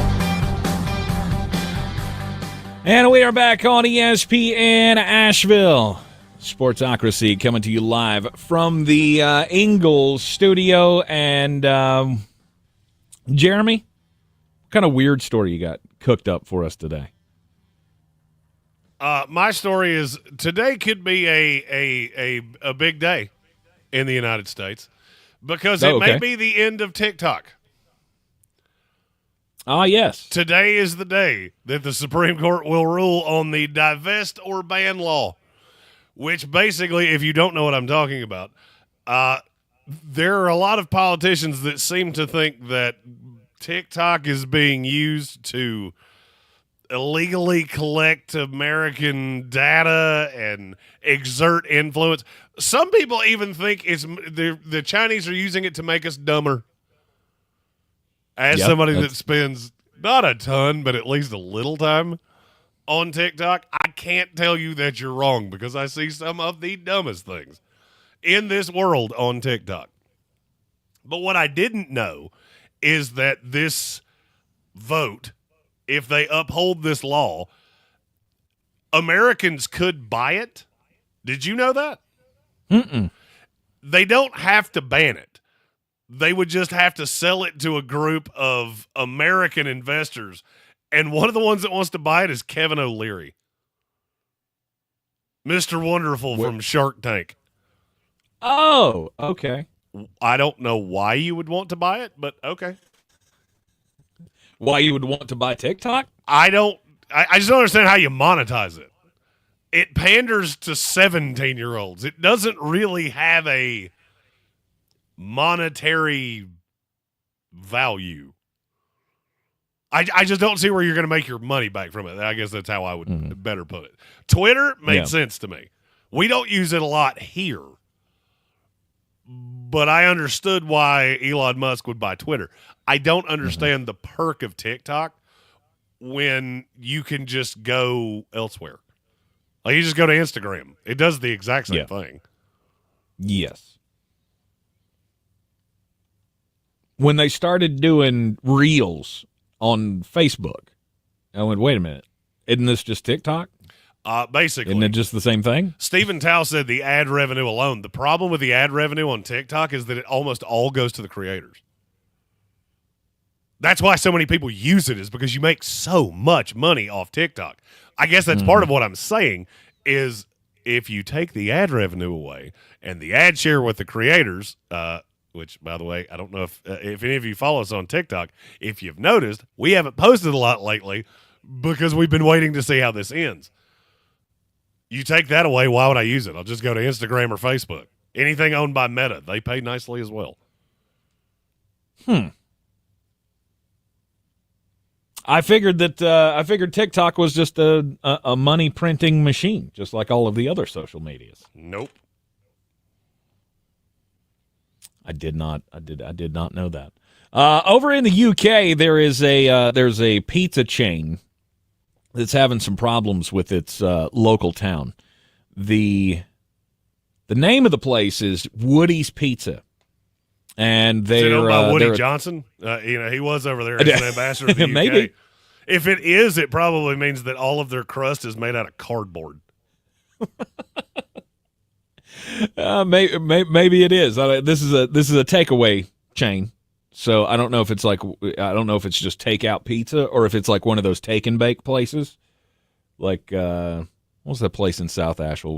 Was it Marco's? Was that the one that they give you pizza and you go cook it in your own oven? Marco's has phenomenal pizza, but I've never gotten a take and bake from there. The place I'm thinking of is maybe it's not named Marco's. Anyhow, I think that's all they do. You can't get a cooked pizza from this place. All you get is just take and bake. So I don't know if it's that way or if it's just a takeout place. Anyhow, they've got two stores, two shops that are already open near the city of Manchester in the UK. But they want to build another one, right? Business is going well with the first two, so what's the next step? We add another store, we add some more business. Well, they tried to open one up in Lancashire, and the town didn't approve their project. And the reason that they didn't approve the project is because members of the council said that they didn't want to bring in another pizza place because the kids of the town are too fat already. I feel like that's a bold strategy. Yeah, the UK doesn't really care about your feelings quite like we do over here. Right. Nope, can't have more pizza. And You're I guess already that's a good too point. fat. Right. Yeah, we have too many pizza places already, and our kids are too fat. So, sorry, Woodies, you're going to have to find another town to do business in. Seems kind of odd to me, but definitely one of those things that would not go over well in America. Oh, no. There'd be a class action lawsuit for pain and suffering. Yeah. Oh, they triggered me because they said our children were fat. Well, if it walks like a duck, it talks like a duck. Quack, quack. Right. Thudbutt's about to get him a lawyer. You're going down. What was that? Wait, could you run that name by me one more time? Thudbutt. There you go. You just accidentally gave yourself a new nickname. Congratulations. If you watched more movies, you'd know who Thudbutt is. I don't, and I don't. Yes, I know. We're all aware. And that was one of those that was one of those movies you should have seen as a child. That was from Hook. He was the little fat kid in Hook. His name was Thudbutt. That was was that the one Robin with Williams, Dustin Peter Hoffman? Man. No, yeah. Dustin Hoffman played Hook. Peter Pan was played by Robin Williams, who was all grown up. And then he goes back to Never Land. Yeah, I'm good on Peter Pan. You know what else I'm good on that I just learned? Unless it's peanut butter, right? Yeah, that's the best peanut butter, and it's not close. I also just learned that we give winter storms names now. Yes, we do. Yeah, We've been doing this is Winter Storm for a few Cora. years. We don't need to name these things. I will die on this hill. We do not need to name storms. But that's how we get people to watch. I But promise you. it's I mean, scarier. I've known that this. What's scary about Cora? Cora sounds like somebody's grandmammy that's going to make me an apple pie. No, I'm not saying the storm is scary. It just gives the storm more gravity, right? If you can encompass it all into one name, just like they do with hurricane season. This is the weather lobby, right? This is the Weather Channel has just put their thumb on the scale and went, you know what? You only pay attention to us. Our ratings are highest during hurricane season. Watch this. We got winter storm season. And they started naming all the storms, and then the ratings went up. It's factual. You can look it up. It's true. On Sunday, we got 3 games in the wild card round of the playoffs. The first one is the 1:00 matchup between the Buffalo Bills and the Denver Broncos. This doesn't need a whole lot of discussion. I'm shocked that this wasn't the biggest spread of the weekend. It was, and then it got bet down. Oh, did it? Because people are insane. I have no other explanation for that, because I don't see how you think Denver is in the class of the Buffalo Bills, but do tell. Feel free to explain if you have the answer to that. There's a lot of sharp money on the Denver Broncos, and I can't wrap my brain around it. I really can't. I mean, look, Buffalo's not a great team at covering spreads, but Denver has been pretty good. Denver's 12-5 against the spread. I think Buffalo's 10-7 over the course of the year. I don't think people are really taking into account what Buffalo really is at this point. And I don't think it had anything to do with the New England loss, because people are smart enough to realize that they were playing nobody. They haven't just been beating teams. They've been killing teams. Mm-hmm. If you look at this win streak that they've been on, minus that Rams loss and the Patriot game that I really don't even count. I mean, you beat the Tennessee Titans by 24, the Seahawks by 21, the Colts by 10, the Chiefs by 9, and it felt like 19. The 49ers by 25, beat the Lions by 6, and that was with a late score. They led by 2 scores virtually the entire game, and that was in Detroit. They beat the Jets by 1 billion. Buffalo's just better than you. And I get it that you look at that team and you don't expect that with Keon Coleman and Khalil Shakir that game's going to be as big a blowout as it is, but it is. It is. And I look at Denver, and I cannot for the life of me figure out what it is people see in them. Can you explain that? No, I can't. How are they going to be able to stop Josh Allen and James Cook? To me, that's like that is probably the most effective tandem in the NFL, or has been this year.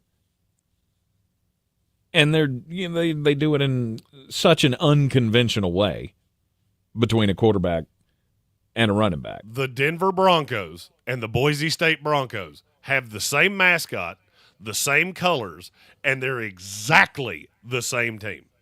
You beat a bunch of nobodies. Denver has 10 wins. Do you know the only two teams that they beat that weren't already eliminated going into the last weekend of the playoffs were the Bucs and the Chiefs? The Bucs were their first win of the season. That was in week 3. The Chiefs, they beat 38-0, playing nothing but backups. The only other team that they beat this entire season that was even still alive going into week 18 was the Falcons. Yikes. Their other 7 wins were the Jets, who they shouldn't have beaten.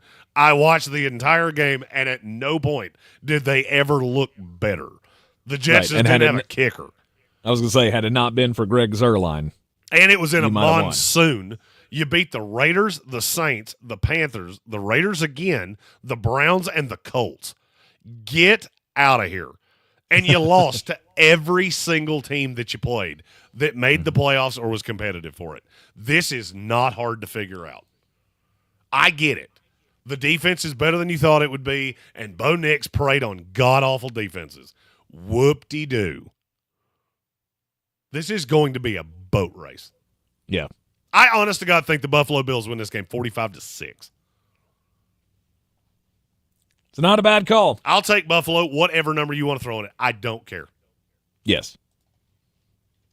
Buffalo minus 8.5. Are you going to go alternate line betting on this one on the draft? I'm willing games? to, yeah. I'll go as high as you'll let me go. Really? Yeah, I'll go as high as you'll let me go. We kick that up to about 15.5. Ian. See what kind of odds you can give me for that one. Because might not be a way only you can make some cheap money. And the thing that is mind-boggling to me is how aggressive Denver fans have been. If you had just made it and been quiet, and it's not all of them. We have some great Denver Bronco fans that listen to this show, and they're all very rational. Soaring Eagle, Denver Donkeys, all these guys. Any of them that I ever talk to, they go, look, this is not going to go well against Buffalo. We don't have the players to hang with that team. And we're a little bit of smoke and mirrors. We're headed in the right direction. And for the future, I understand why you're encouraged. I do not understand how you're not watching this game like a little kid watching a horror movie with his hands over his face. Because that's how you should be watching this. Yes. You should be going into this with the same mantra that James Franklin had last night for the Orange Bowl. We're gonna make them earn it. We just hope because that's your best has shot. fun. Your best shot is to make this competitive. Because I don't think you have a chance to win. I don't either. I look at that pass rush, which is going to haunt your nightmares. Mm-hmm. I mean, and I've just already seen this. And now I'm not going to sit here and lie to you and tell you that I've watched every snap of Denver Bronco football because I haven't.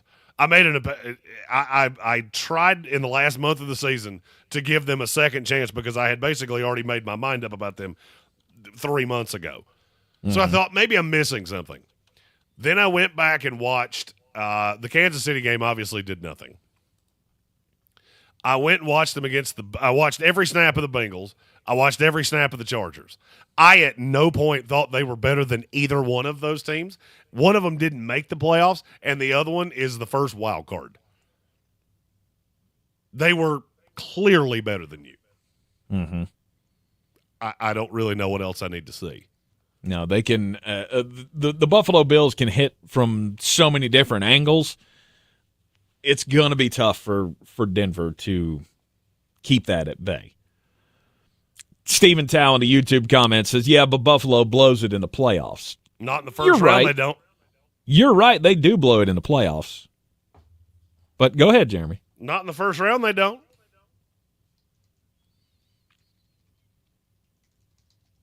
And I don't feel like it's usually against teams like this. Right? We go up against the lower seeds. We're getting that win. The last time the Buffalo Bills lost in the wild card round was 5 years ago. Mm-hmm. That was Josh Allen's second year in the NFL. Yep. Other than that, they've lost in the conference championship game and the divisional round 3 times because they wind up playing either the Bengals or the Chiefs or a team that can outgun them, and that's not Denver. Yes. To me, this is the easiest game in NFL history in a playoff to figure out. In history. In history. There are not 7 playoff teams in the AFC. I would argue there were barely 5. The 4 division winners, all right, I'll give you Houston. They're the best team in the division. I think it's stupid we give automatic playoff berths to division winners, and I really think it's stupid we reseed it that way. I'm waiting for a league to go out on a limb and go, hey, yeah, that's stupid, and the rest of them to follow suit because that's exactly how I think that will go. But that aside, there are 5 playoff teams in the AFC. The other 2, they were never going to be. And I started screaming that about 8 weeks ago. Sunday at 1 o'clock, wild card matchup in the AFC to close out the AFC wild card round. Sunday at 1 o'clock, Bills and the Broncos. It's not going to be pretty. I do find it funny that all 3 AFC games are first, and then we go all 3 NFC games.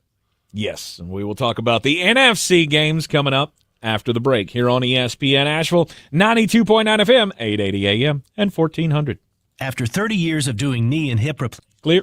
Dr. Mitchell Scheinkup thought there had to be a better way, and that led him to regenerative medicine. I was one of the first orthopedic surgeons to do it. Now, after 20 years of successful orthobiologic treatments, lots of clinical data, research, and teaching, Dr. Scheinkup is National Medical Director at QC Kinetics. They've done an amazing job of becoming the most significant orthobiologic and regenerative medicine practice in the United States. QC is so far ahead of the game in its science, its protocols, its people, its facilities. So if you have chronic pain from arthritis and you want to avoid drugs and surgery, call the experts in this revolutionary field, QC Kinetics. To give patients real lasting relief from pain, that's what I live for. That's my mission. Get your free consultation now. Call QC Kinetics. Call QC Kinetics, 828-333-9517. That's 828-333-9517. 828-333-9517. I'm Mark Starling, and this Medical Minute is brought to you by Haywood Regional Medical Center.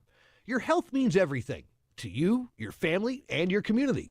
And every minute matters when an emergency puts your health at risk. That's why it's so important to get to the hospital and get the care you need as soon as possible. The emergency department at Haywood Regional Medical Center provides quality care and even higher levels of emergency heart care found in their accredited chest pain center for just that added peace of mind. 24 hours a day, 7 days a week. Remember, when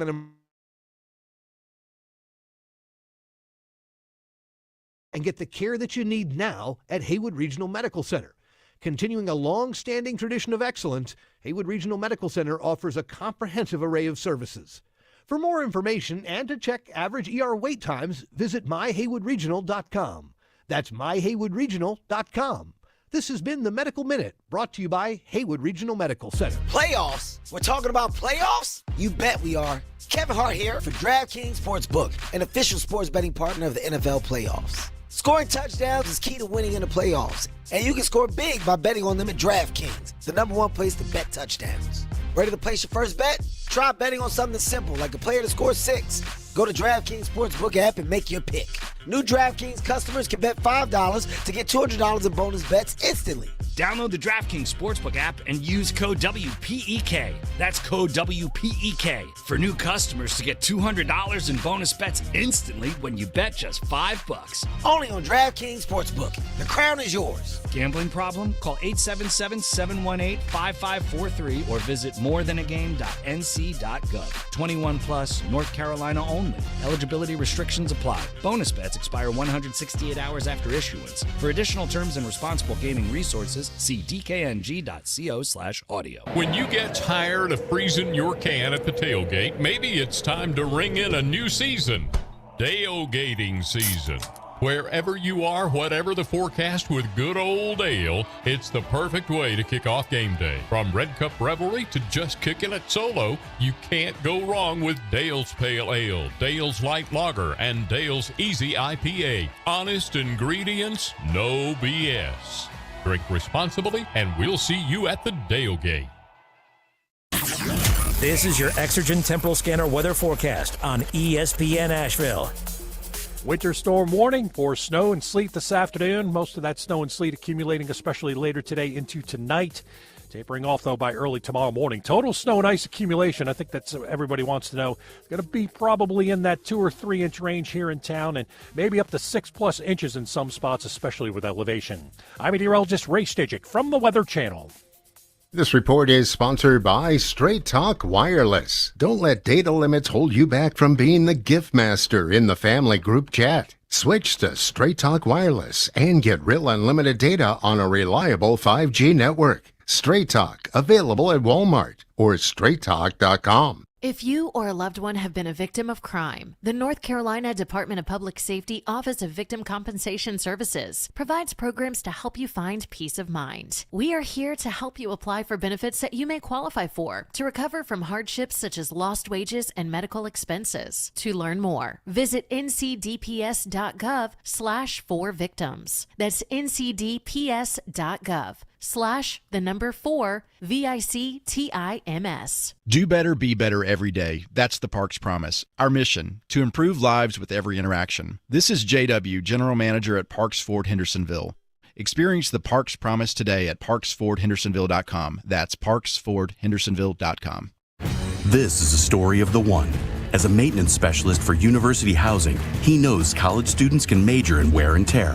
Plus, housing so many students doesn't leave a lot of room to house all the supplies he needs. That's where Grainger comes in. With over 1 million industrial-grade products and fast, dependable delivery, Grainger carries the quality products he needs so he doesn't have to. From a new door hinge to a whole new faucet. Call, click Grainger.com, or just stop by. Grainger, for the ones who get it done. From the Ingalls Studios, this is ESPN Asheville, WPEK, W225CJ Fairview, WMXF Waynesville, and iHeart radio station. The Sportsocracy. It fires me up, man. I love it. Say it one more time. The Sportsocracy. Shake it back! Beer City's best sports talk. It is gross. Just earlier. They are mature, actually. You just have to get to know them better. Your lunchtime dose of dumbassery. Live from the Ingalls Studio.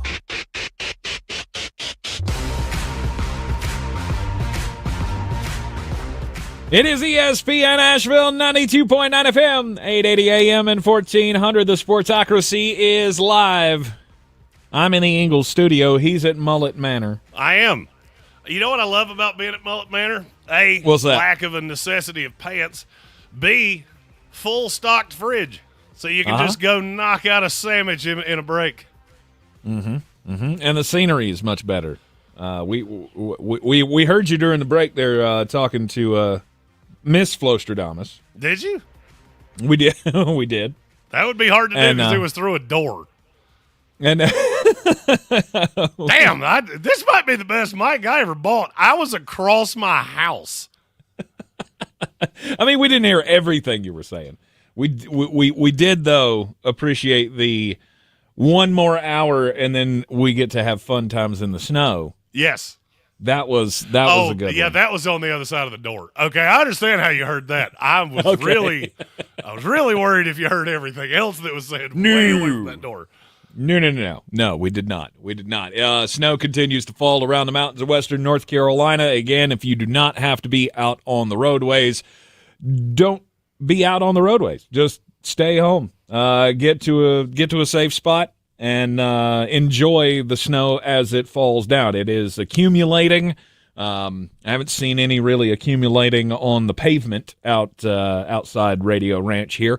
Hopefully the roadways are staying clear for you if you have to be out on them. But you want to be able to you want to be able to make a plan right now to be home in the next 3 hours.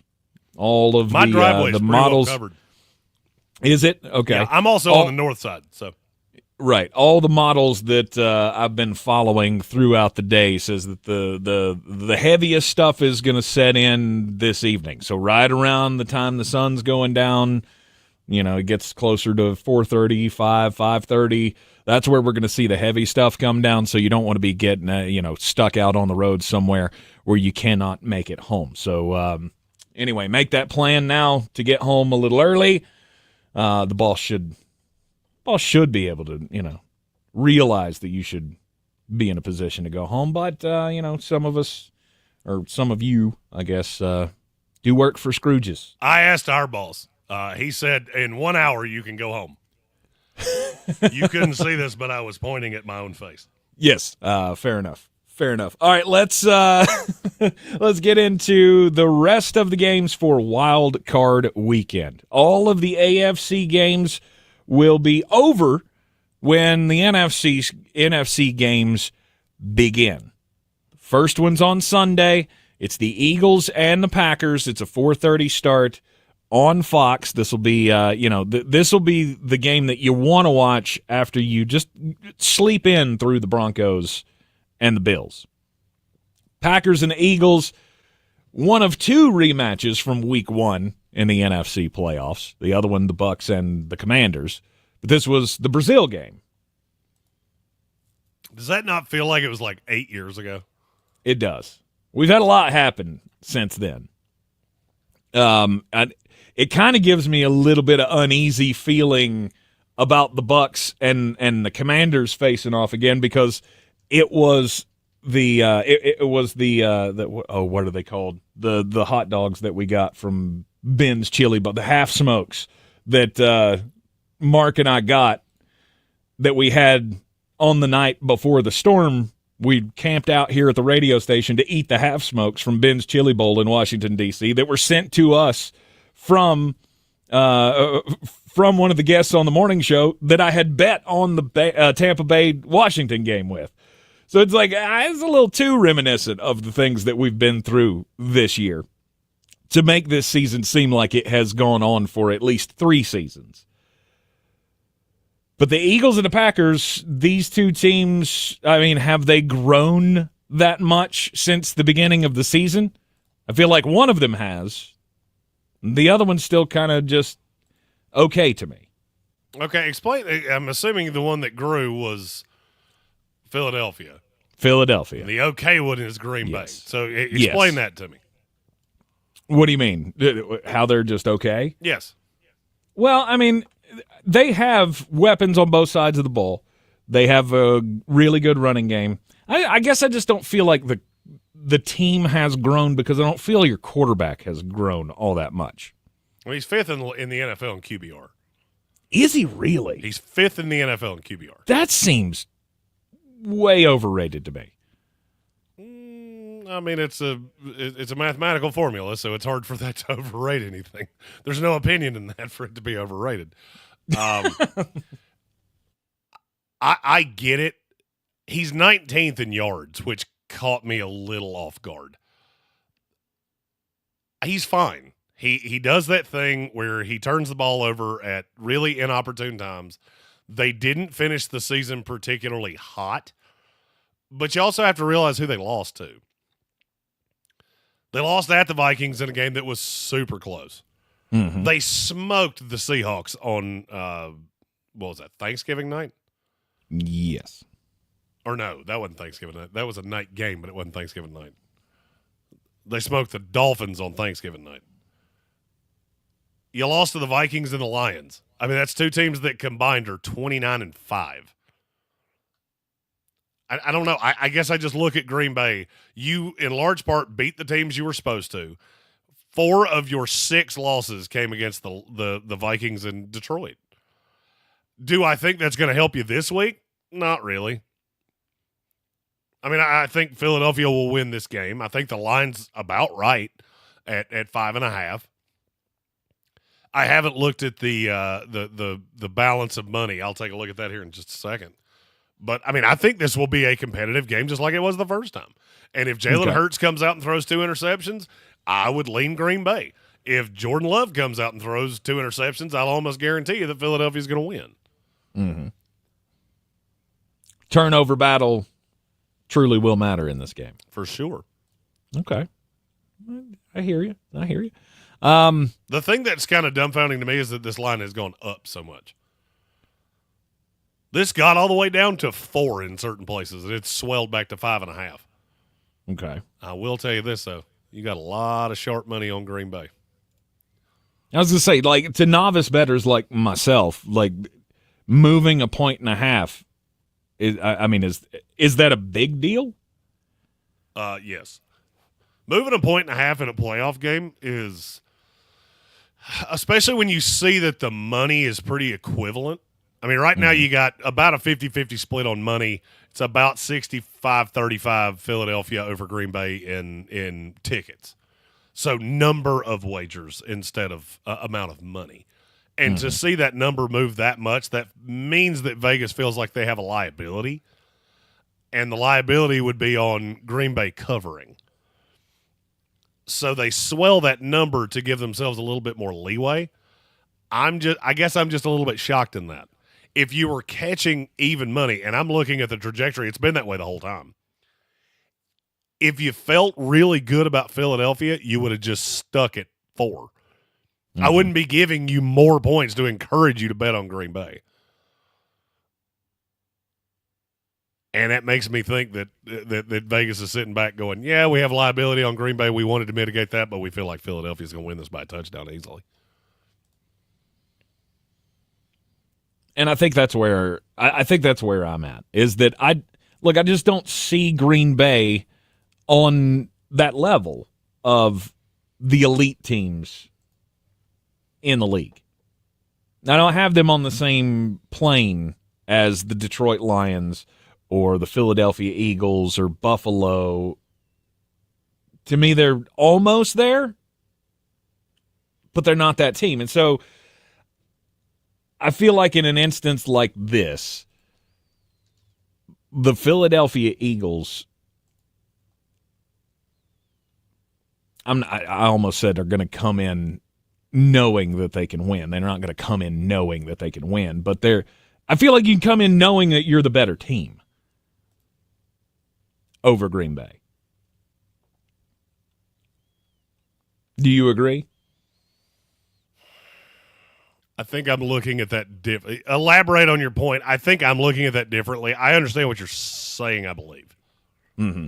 Well, I'm just saying there's a lot of confidence that goes along with the Philadelphia Eagles and how they run their business, right? Confidence plays a lot into the character of that team.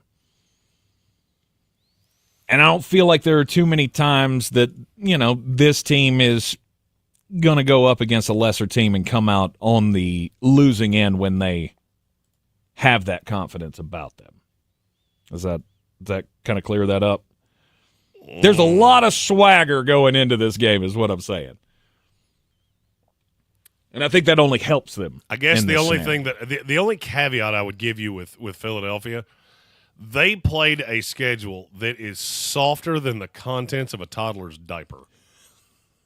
I mean, all right, so they started 2-2, and we were super suspect about the Eagles and what is really happening here. Do you know who they played the 13 resounding games?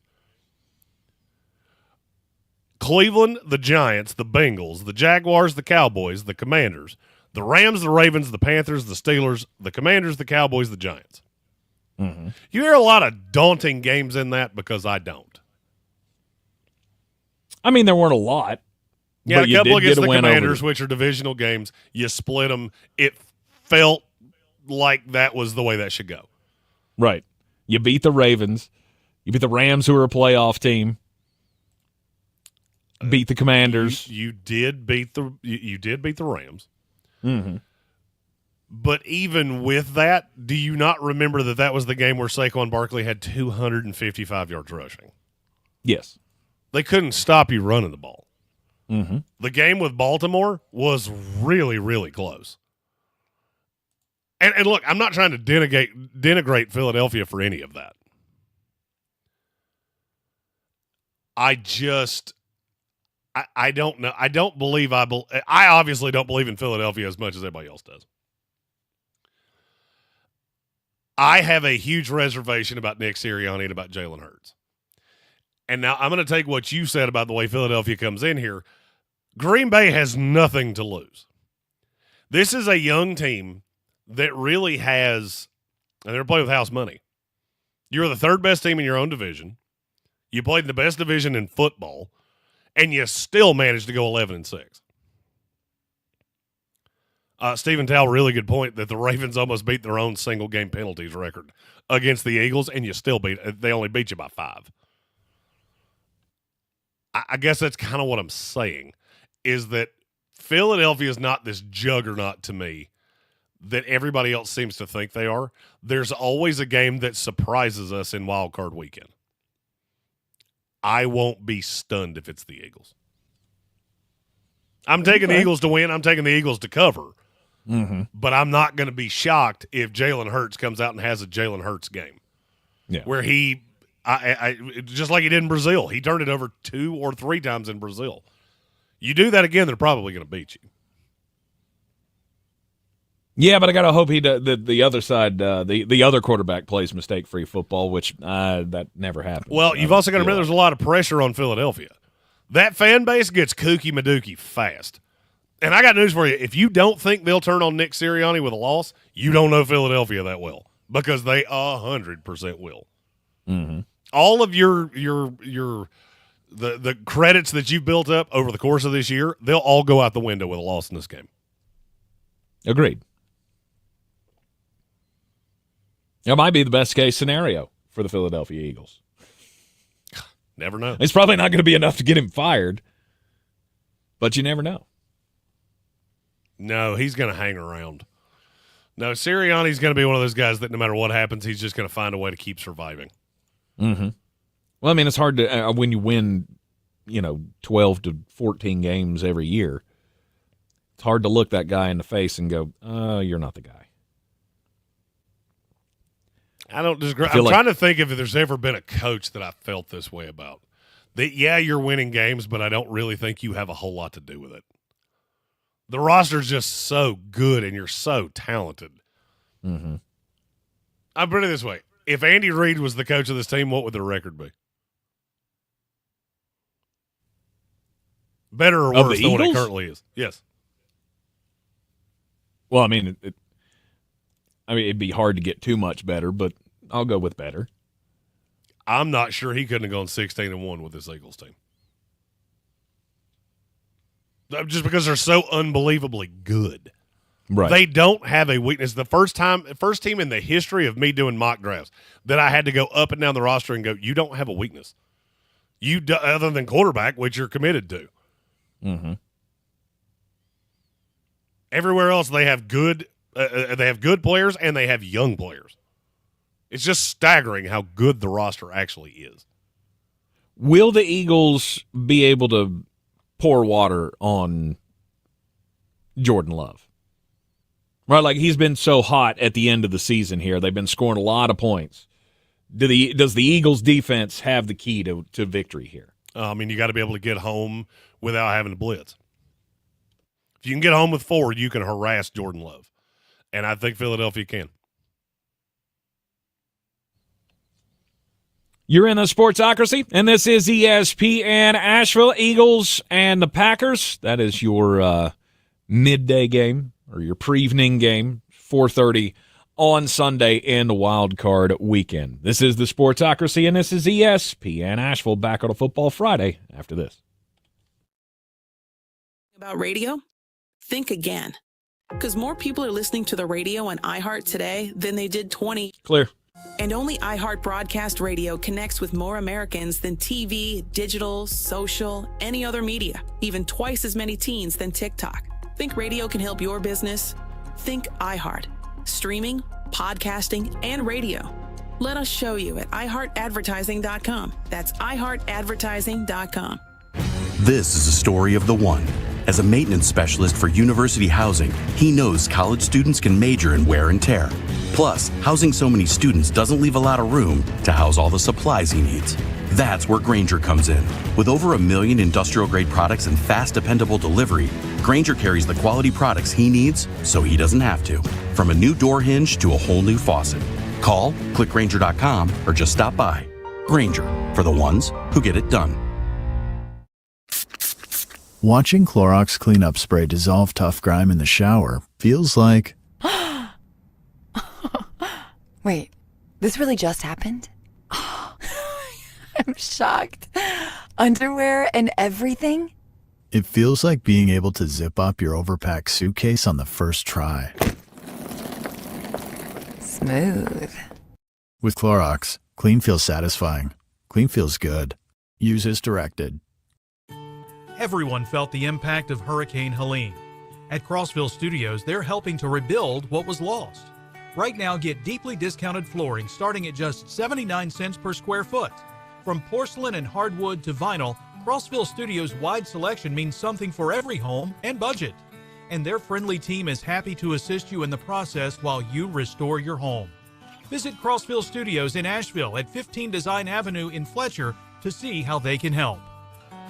Mountain Graphics and Showtime Sports have teamed up under a new local owner to serve our community with the finest custom apparel and unique branded items at the best price. Mountain Graphics and Showtime Sports can customize whatever you, your team, or your local group may need with high-quality screen printing, embroidery, and laser engraving. Visit mtngraphicsavl.com or showtimesportsavl.com. That's mtngraphicsavl.com or showtimesportsavl.com for your local one-stop custom apparel shops. It's time to discover the convenience and time savings of contact-free pickup with Ingles Curbside. Just visit shop.ingles-markets.com or download the app. And your Ingles personal shopper gets to work with specialized training on how to select the freshest items for a pre-scheduled pickup. They'll even text you with updates. You pull up to a designated space and your personal shopper delivers your items right to your vehicle. Fresh, fast, and affordable. It's all in the bag. Ingles. Low prices. Love the savings. This is J.W. Whitley, General Manager at Parks Ford of Hendersonville. I would like to introduce you to some of our very own Parks community heroes, like Eric, who hosted the football team to support their neighbors and begin the cleanup efforts, like Jeff and Chris, who led a fleet of Ford commercial vehicles throughout the night, delivering supplies with emergency services to all corners of the county and first responders. Nominate your community hero at parkscommunityheroes.com. That's parkscommunityheroes.com. Experience the Parks Promise today at parksfordhendersonville.com.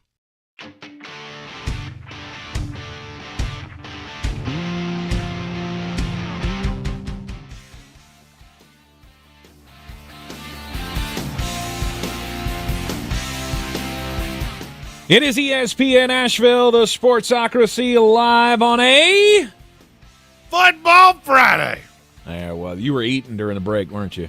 Sure was.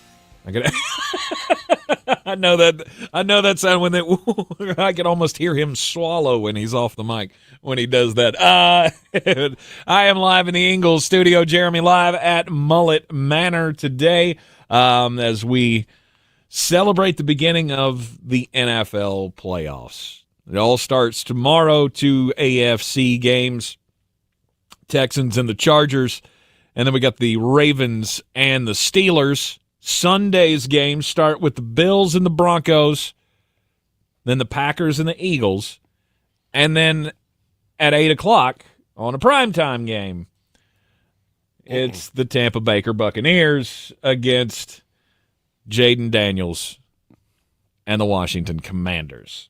That's a rematch from week 1 of the season. Oh, no. And for some reason, I thought both of them were on Monday. I did too. I thought that at first, and I think I said that earlier in the show. Maybe that's why. Yeah, but I was thinking that this was on Monday night, but it's not. It's the Sunday night game.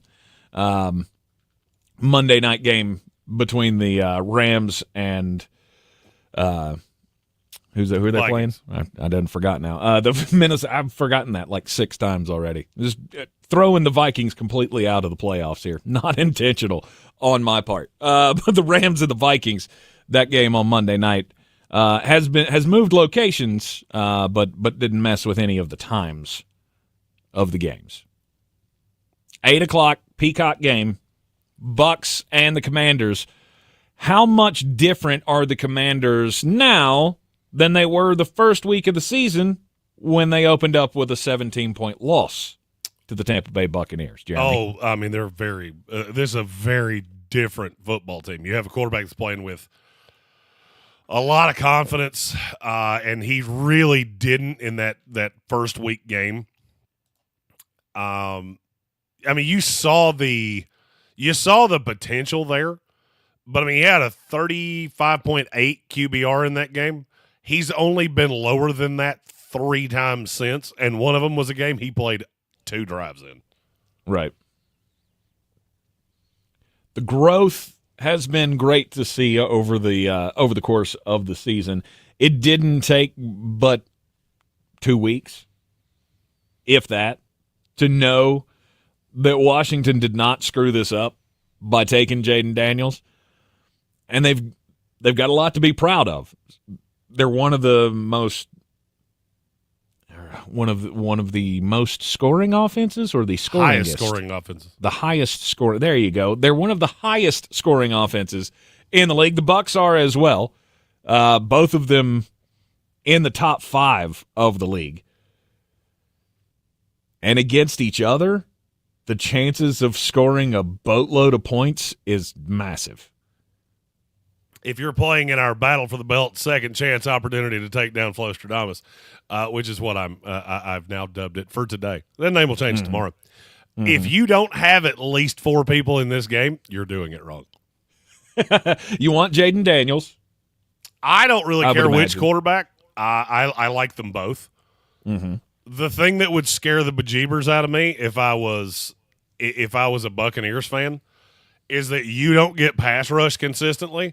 And I've seen this where Jaden Daniels kills teams like that. Mm-hmm. Baker does too.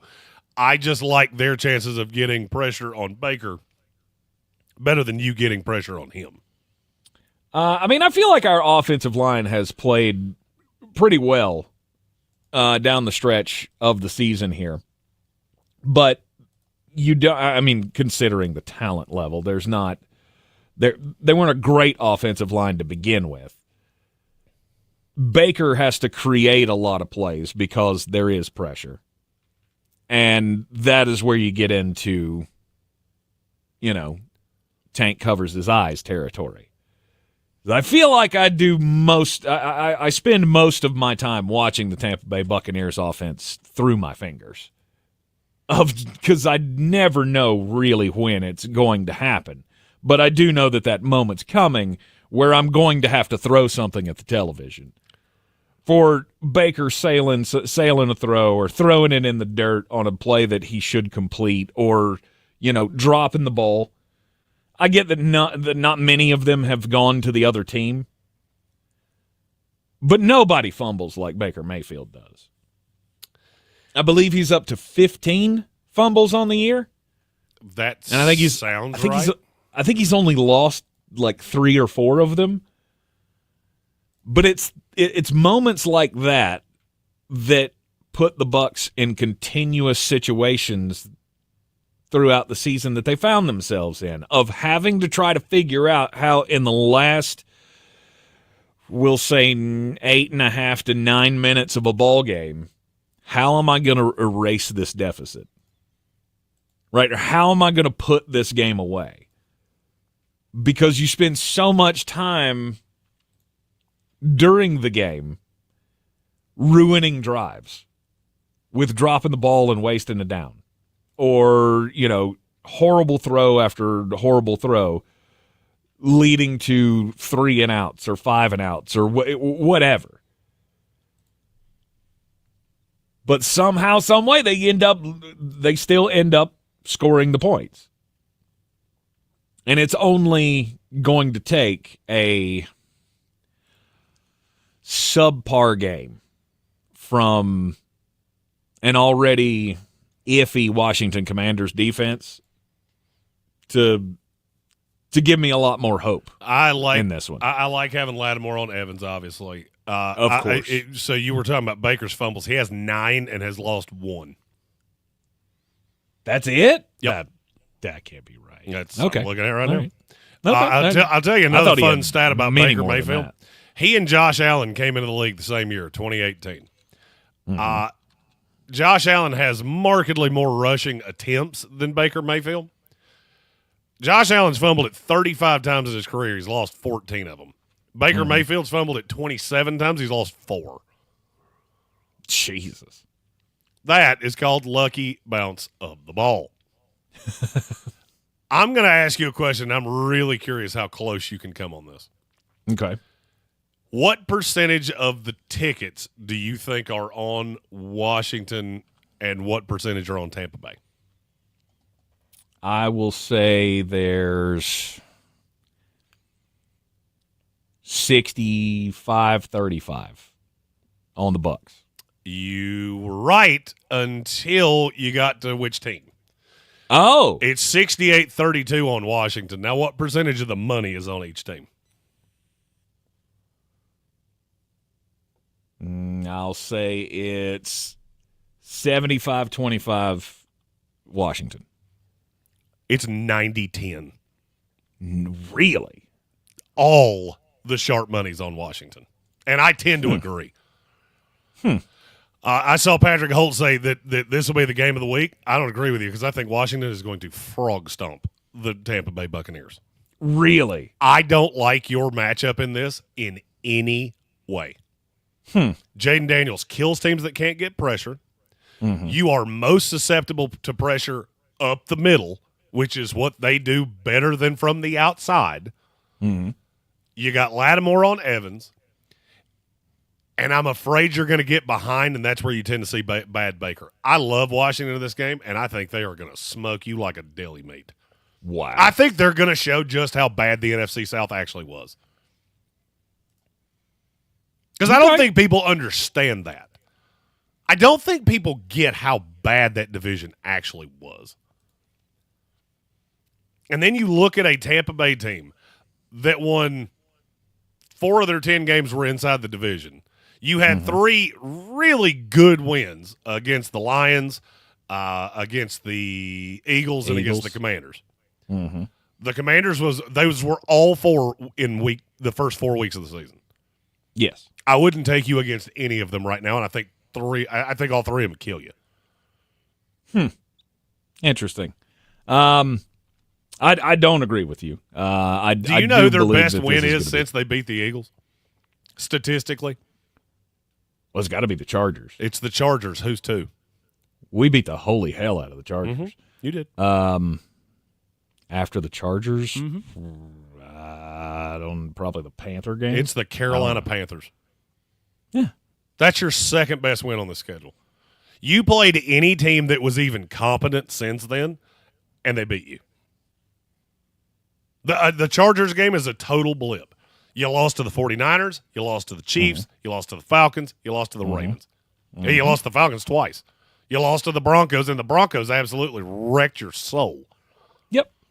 They did. This is not a good football game. Right in between us beating the Lions and the Eagles. And the Lions game is the greatest fluke in NFL history. Sure. They had, 6 drives? They had 500-plus yards and scored 16 points.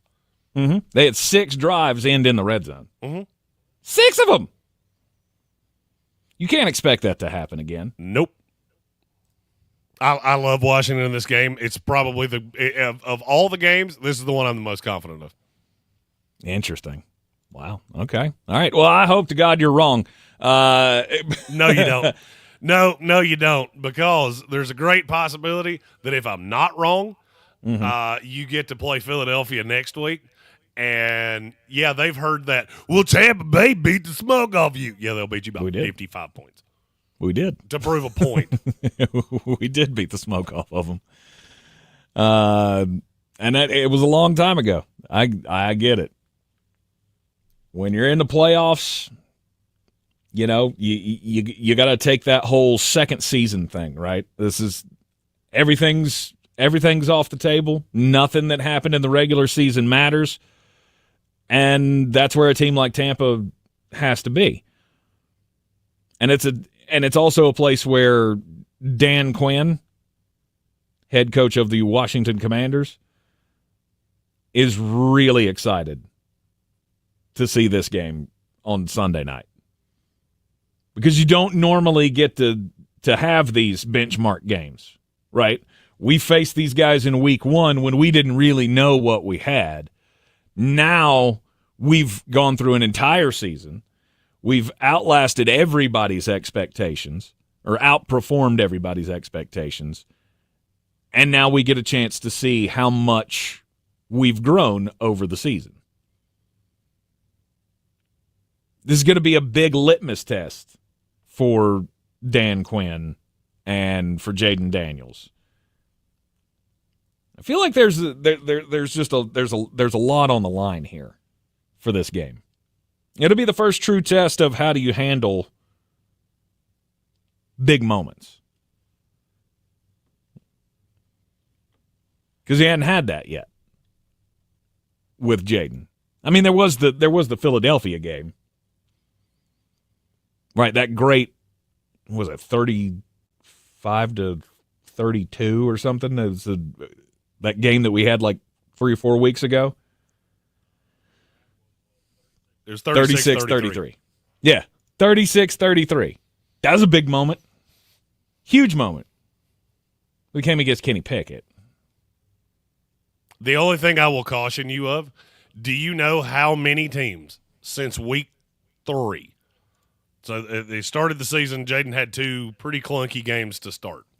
Mm-hmm. Do you know how many times his QBR has been below 60.4 since week 2? I'm going to guess 2. It's 3. One of them is that Cowboy game that I already mentioned that he only played a half. Mm-hmm. The other 2 were Philadelphia and Pittsburgh, both teams that get consistent pressure. They lost them both. Other than that, he hasn't been below a 60.4, and in those games, he's lost twice. Mm-hmm. Mm-hmm. Jaden Daniels, Terry McLaurin, they're going to eat us alive. For sure. There's no doubt in my mind. They will eat that defense alive. But I just don't know if the Washington defense can keep us out of the end zone. That's why I don't think this is going to be a blowout. I think it's comfortable. Yes, you have Marshawn Lattimore that's going to be playing against Mike Evans. Everybody's seen the jokes. Everybody's seen the memes. We know it's going to be a dogfight between those two because it has been every time they've faced each other since they've been in the league. Marshawn, used to shut him down every time the Buccaneers played the New Orleans Saints. There's still going to be that to look at. I like Jaden McMillan in this game. I kind of do too. I think he'll probably be on my DraftKings team this weekend. As he should be. I mean, I feel like you said this should be a game that you have pieces of if you're playing DFS. I would have Jaden Daniels. I would have Jalen McMillan. Who else? Terry McLaurin. Devin Culp. Okay, yeah. Going for the cheap tight end? Yep. It's not a bad play. I think there's going to be a lot of fireworks with this game. And I think Patrick Holt's on it. I think it is going to be the best game of the weekend. And then that brings us to the final game of the wild card weekend. Vikings and the Rams. Sammy D MVP against Matt Stafford on a neutral field in Arizona. We'll talk about it coming up next here on ESPN Asheville. This is your Exergen and we're clear forecast on ESPN Asheville. Winter storm warning for snow and sleet this afternoon. Most of that snow and sleet accumulating especially later today into tonight. Tapering off, though, by early tomorrow morning. Total snow and ice accumulation, I think that's what everybody wants to know. Going to be probably in that 2 or 3 inch range here in town and maybe up to 6+ inches in some spots, especially with elevation. I'm meteorologist Ray Stijic from the Weather Channel.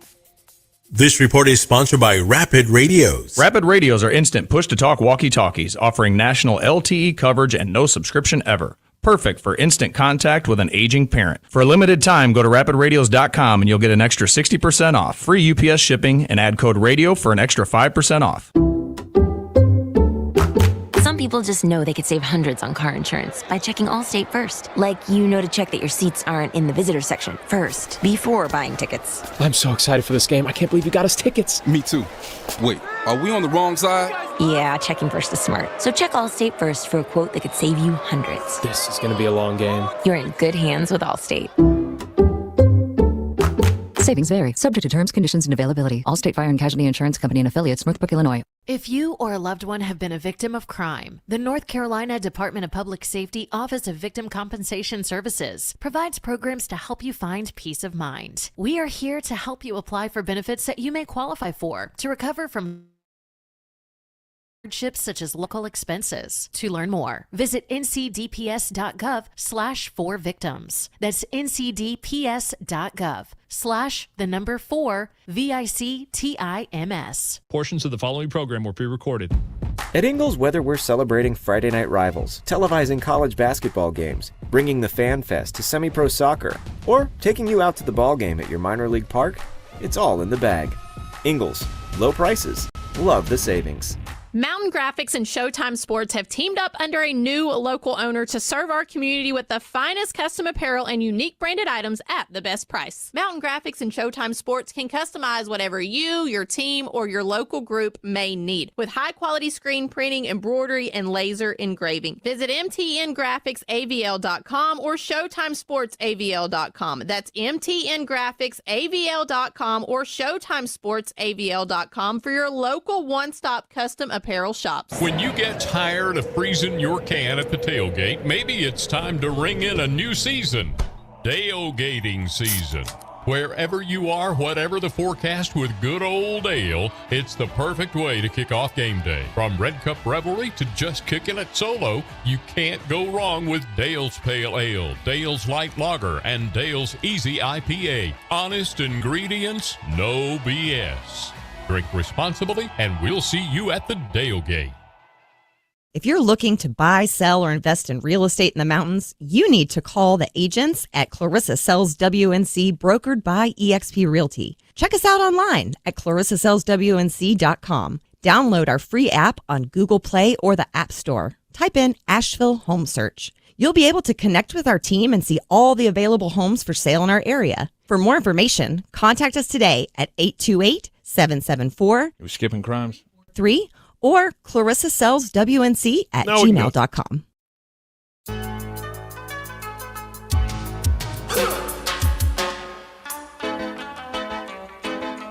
We're back in the Sportsocracy, and this is ESPN Asheville, 92.9 FM, 880 AM, 1400. Sportsocracy is heard everywhere you go on the iHeartRadio app, and it is a snowy afternoon here in the mountains of western North Carolina.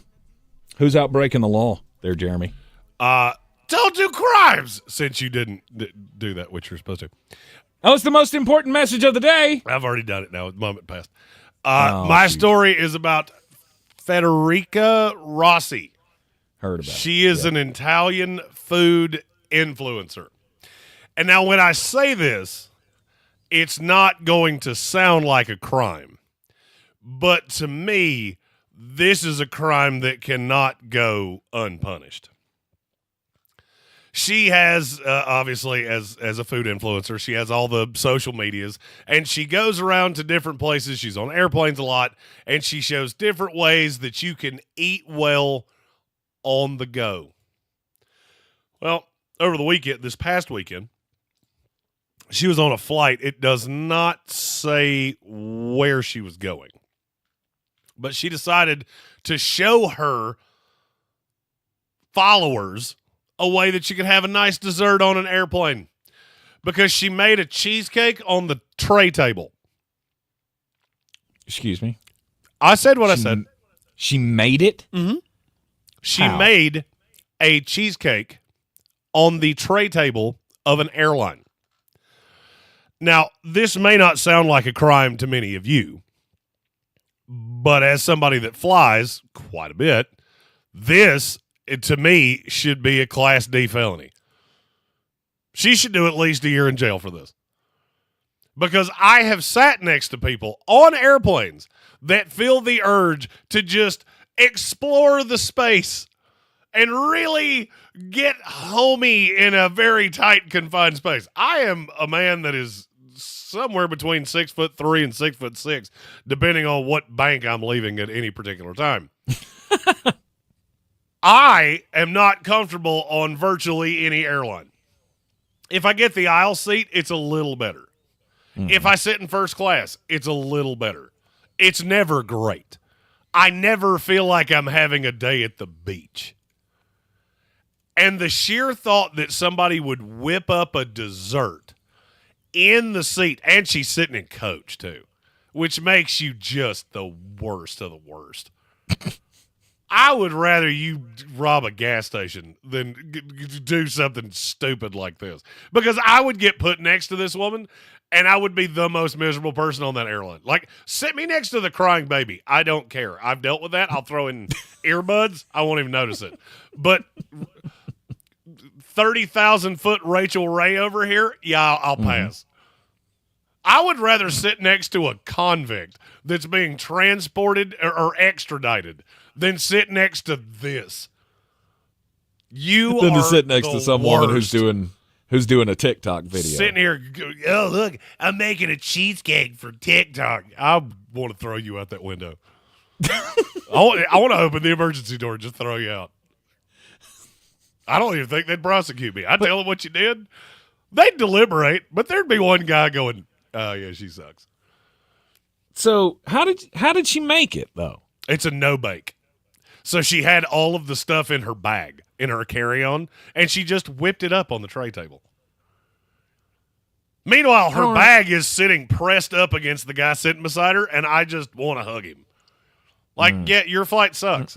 Yeah, your flight sucks because you wound up next to, I'm a social media influencer. And yes, Gross. Before you ask, she's attractive, and no, her content is not particularly riveting. Well, that just makes it all not worth it then. Oh, that's what most influencers are, because you know what influencer is actually short for? A lot of thirsty dudes on Instagram would like to see you nudie patootie. That's what influencer actually means. It's an old Anglo-Saxon word. Yeah. A lot of rednecks want to see you naked. That's what it means. Jeremy, you're familiar with the video game Call of Duty, correct? Yes, I'm terrible at it because I'm colorblind. Hide in the trees. Yeah, I'll never see you. I was going to say that definitely doesn't help in a game like that. Do you know what the monkey bomb cable guy is? No. Okay, so apparently there is. I think I get angry before I get to that level of stuff. Maybe. Look, my kids play this game. I'm not a big first-person shooter game guy, but I am familiar with the game, and I have seen this character.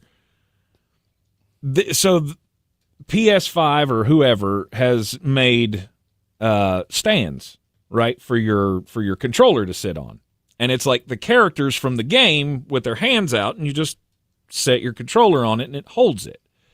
The monkey bomb cable guy it's like a cartoon monkey, and it's got like this very cartoonish dynamite sticks with wires connected coming off of its back. Somebody tried to take the controller holder that is the little monkey with the bomb on its back onto an airplane, and they flagged it at TSA. Now, I'm not the smartest man on the planet. However, I do feel like actual bombs don't look like cartoon bombs. The fact that you had to hold somebody up in the TSA line because they had a toy that looked like a cartoon bomb, to me that seems a little unnecessary. I once saw someone try to take an alarm clock on a flight, and I, honest to God, thought I was going to end up on 60 Minutes. As somebody that had no affiliation with that person, it was outrageously funny to watch. I was like, you are about to get to know your TSA agent the prison cellmate way. And I'm glad I don't have to witness it, and I'm really glad it's not me. I just feel like there are so many more things that TSA agents should be focused on. Yeah, like this woman. Rather than trying to make a damn cheesecake. Get her. She's doing crimes. Right. Anybody brings the ingredients to make a no-bake cheesecake on their flight, you don't get to carry that in your carry-on. You need to put that in your suitcase. There's no call for that. But there's also no call for a 13-year-old kid to be accosted by TSA agents because he was trying to take his controller holder on his vacation with him. Look, if you're taking I'm going to go out on a limb and say it wasn't a 13-year-old kid. Oh, you don't think so? No, I think it was a guy that looks strikingly like, well, you.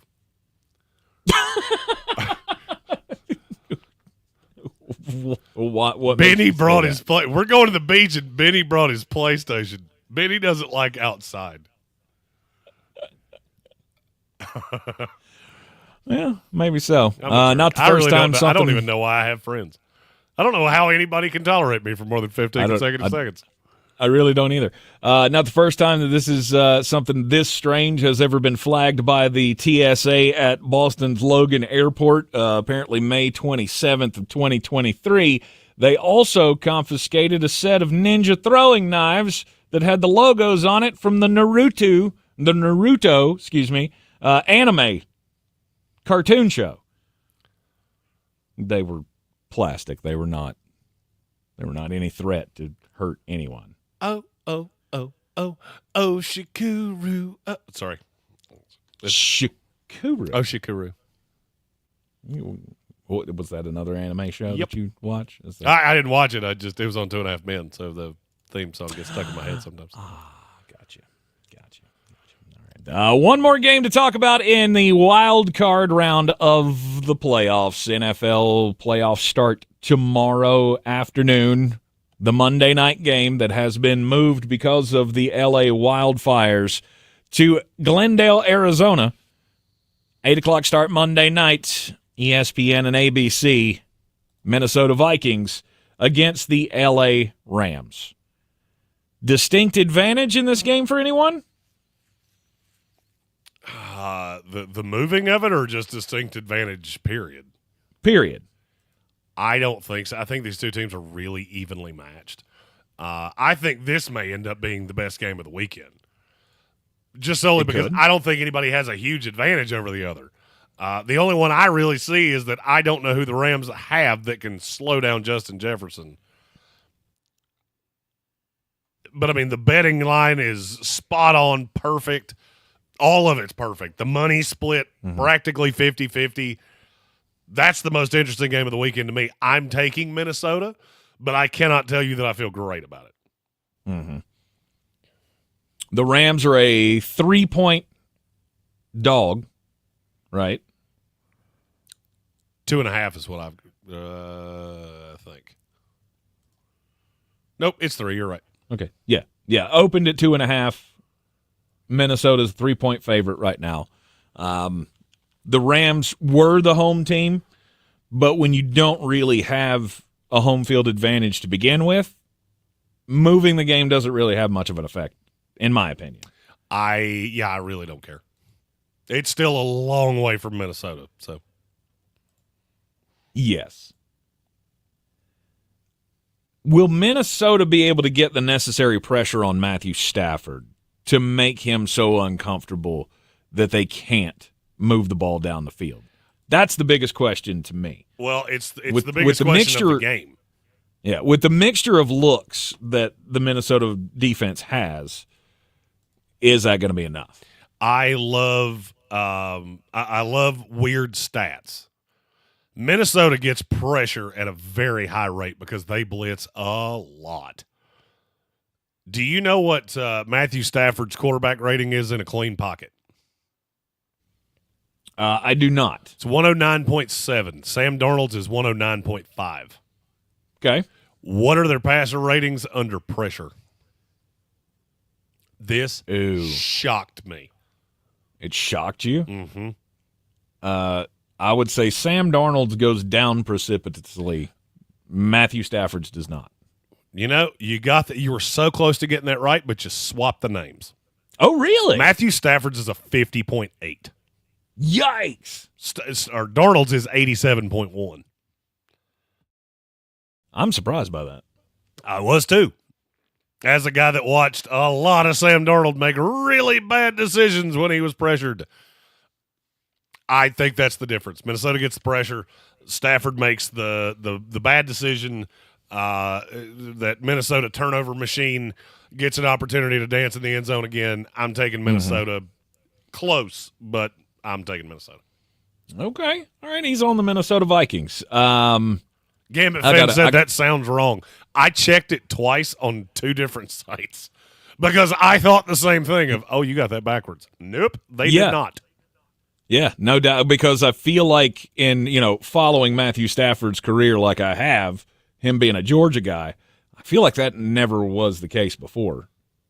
I feel like he used to be pretty good under pressure. The fact that he's not been this year makes that seem a little out of the ordinary. Definitely wouldn't believe it if you'd have told me that was going to be that way at the beginning of the season. Sam Darnold has had a hell of a year, and it would be a shame to see it end in the first round of the playoffs.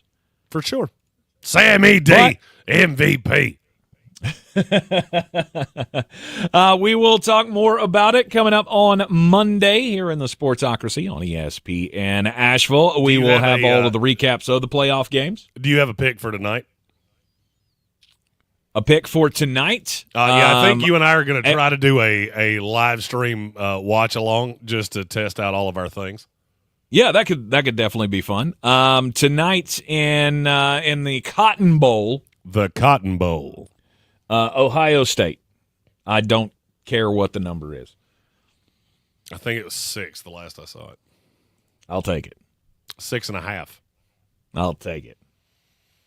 I think it's going to be a 2-score game. Texas will make it look respectable, but Ohio State wins in the end. I will take Texas to win outright. Wow. Anytime now I want to be on that side. Anytime all of the public goes one way, I'm going to go the other. I want to see what it's going to be like when Ryan Day loses this game. How the Buckeye faithful are going to lose their minds. Oh, I'll have a great time. But, that game starts at 7:30. Tank now has a setup for what are we going to call your house? We call my place Mullet Manor. Ooh, I don't know. We'll think about it. We'll workshop it. You guys in the chat, think about it, and we can run some kind of contest during the show tonight. I'm good. Yeah, we'll. I've got a big TV in my office. We'll sync it up with DC Streams and make sure we're at the same spot, and obviously we can't show the footage of the game, but we can talk about it. Yep. All right, you're in the Sportsocracy, and this is ESPN Asheville, 92.9 FM, 880 AM, and 1400. Follow us on all the social medias at the Sportsocracy. Back with you on Monday. These times of massive inflation have people we're clear. Strapped. As far as my Turtle Tower is so far my favorite one for your house.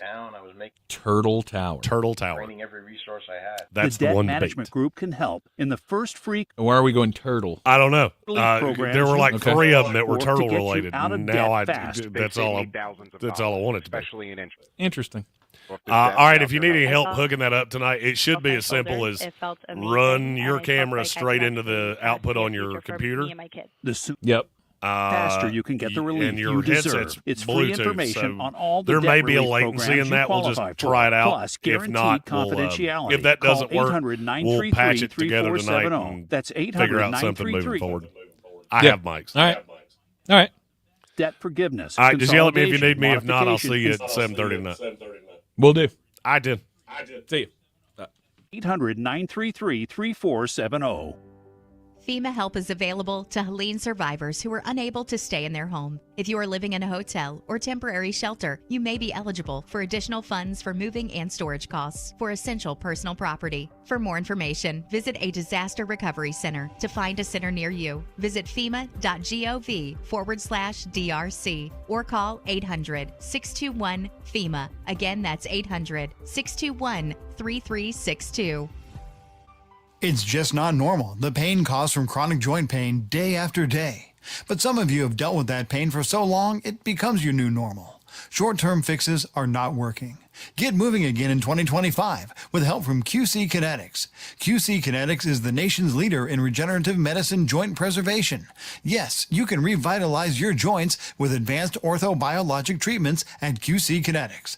No steroids, no drugs, no surgery. This is the future of medicine using an array of natural solutions like PRP to attack the pain from arthritis.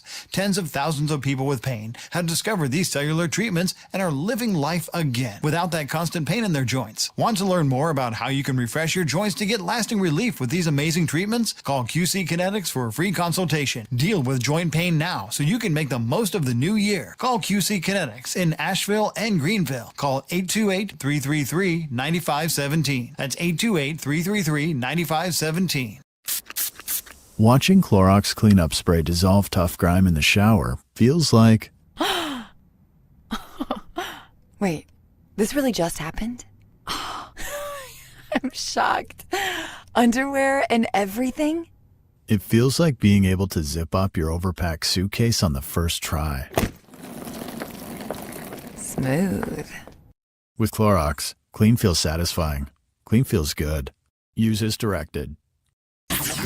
This is your Exergen Temporal Scanner weather forecast on ESPN Asheville. Winter storm warning for snow and sleet this afternoon. Most of that snow and sleet accumulating, especially later today into tonight.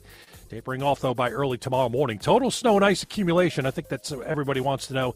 Going to be probably in that 2 or 3 inch range here in town and maybe up to 6+ inches in some spots, especially with elevation. I'm meteorologist Ray Stijic from the Weather Channel.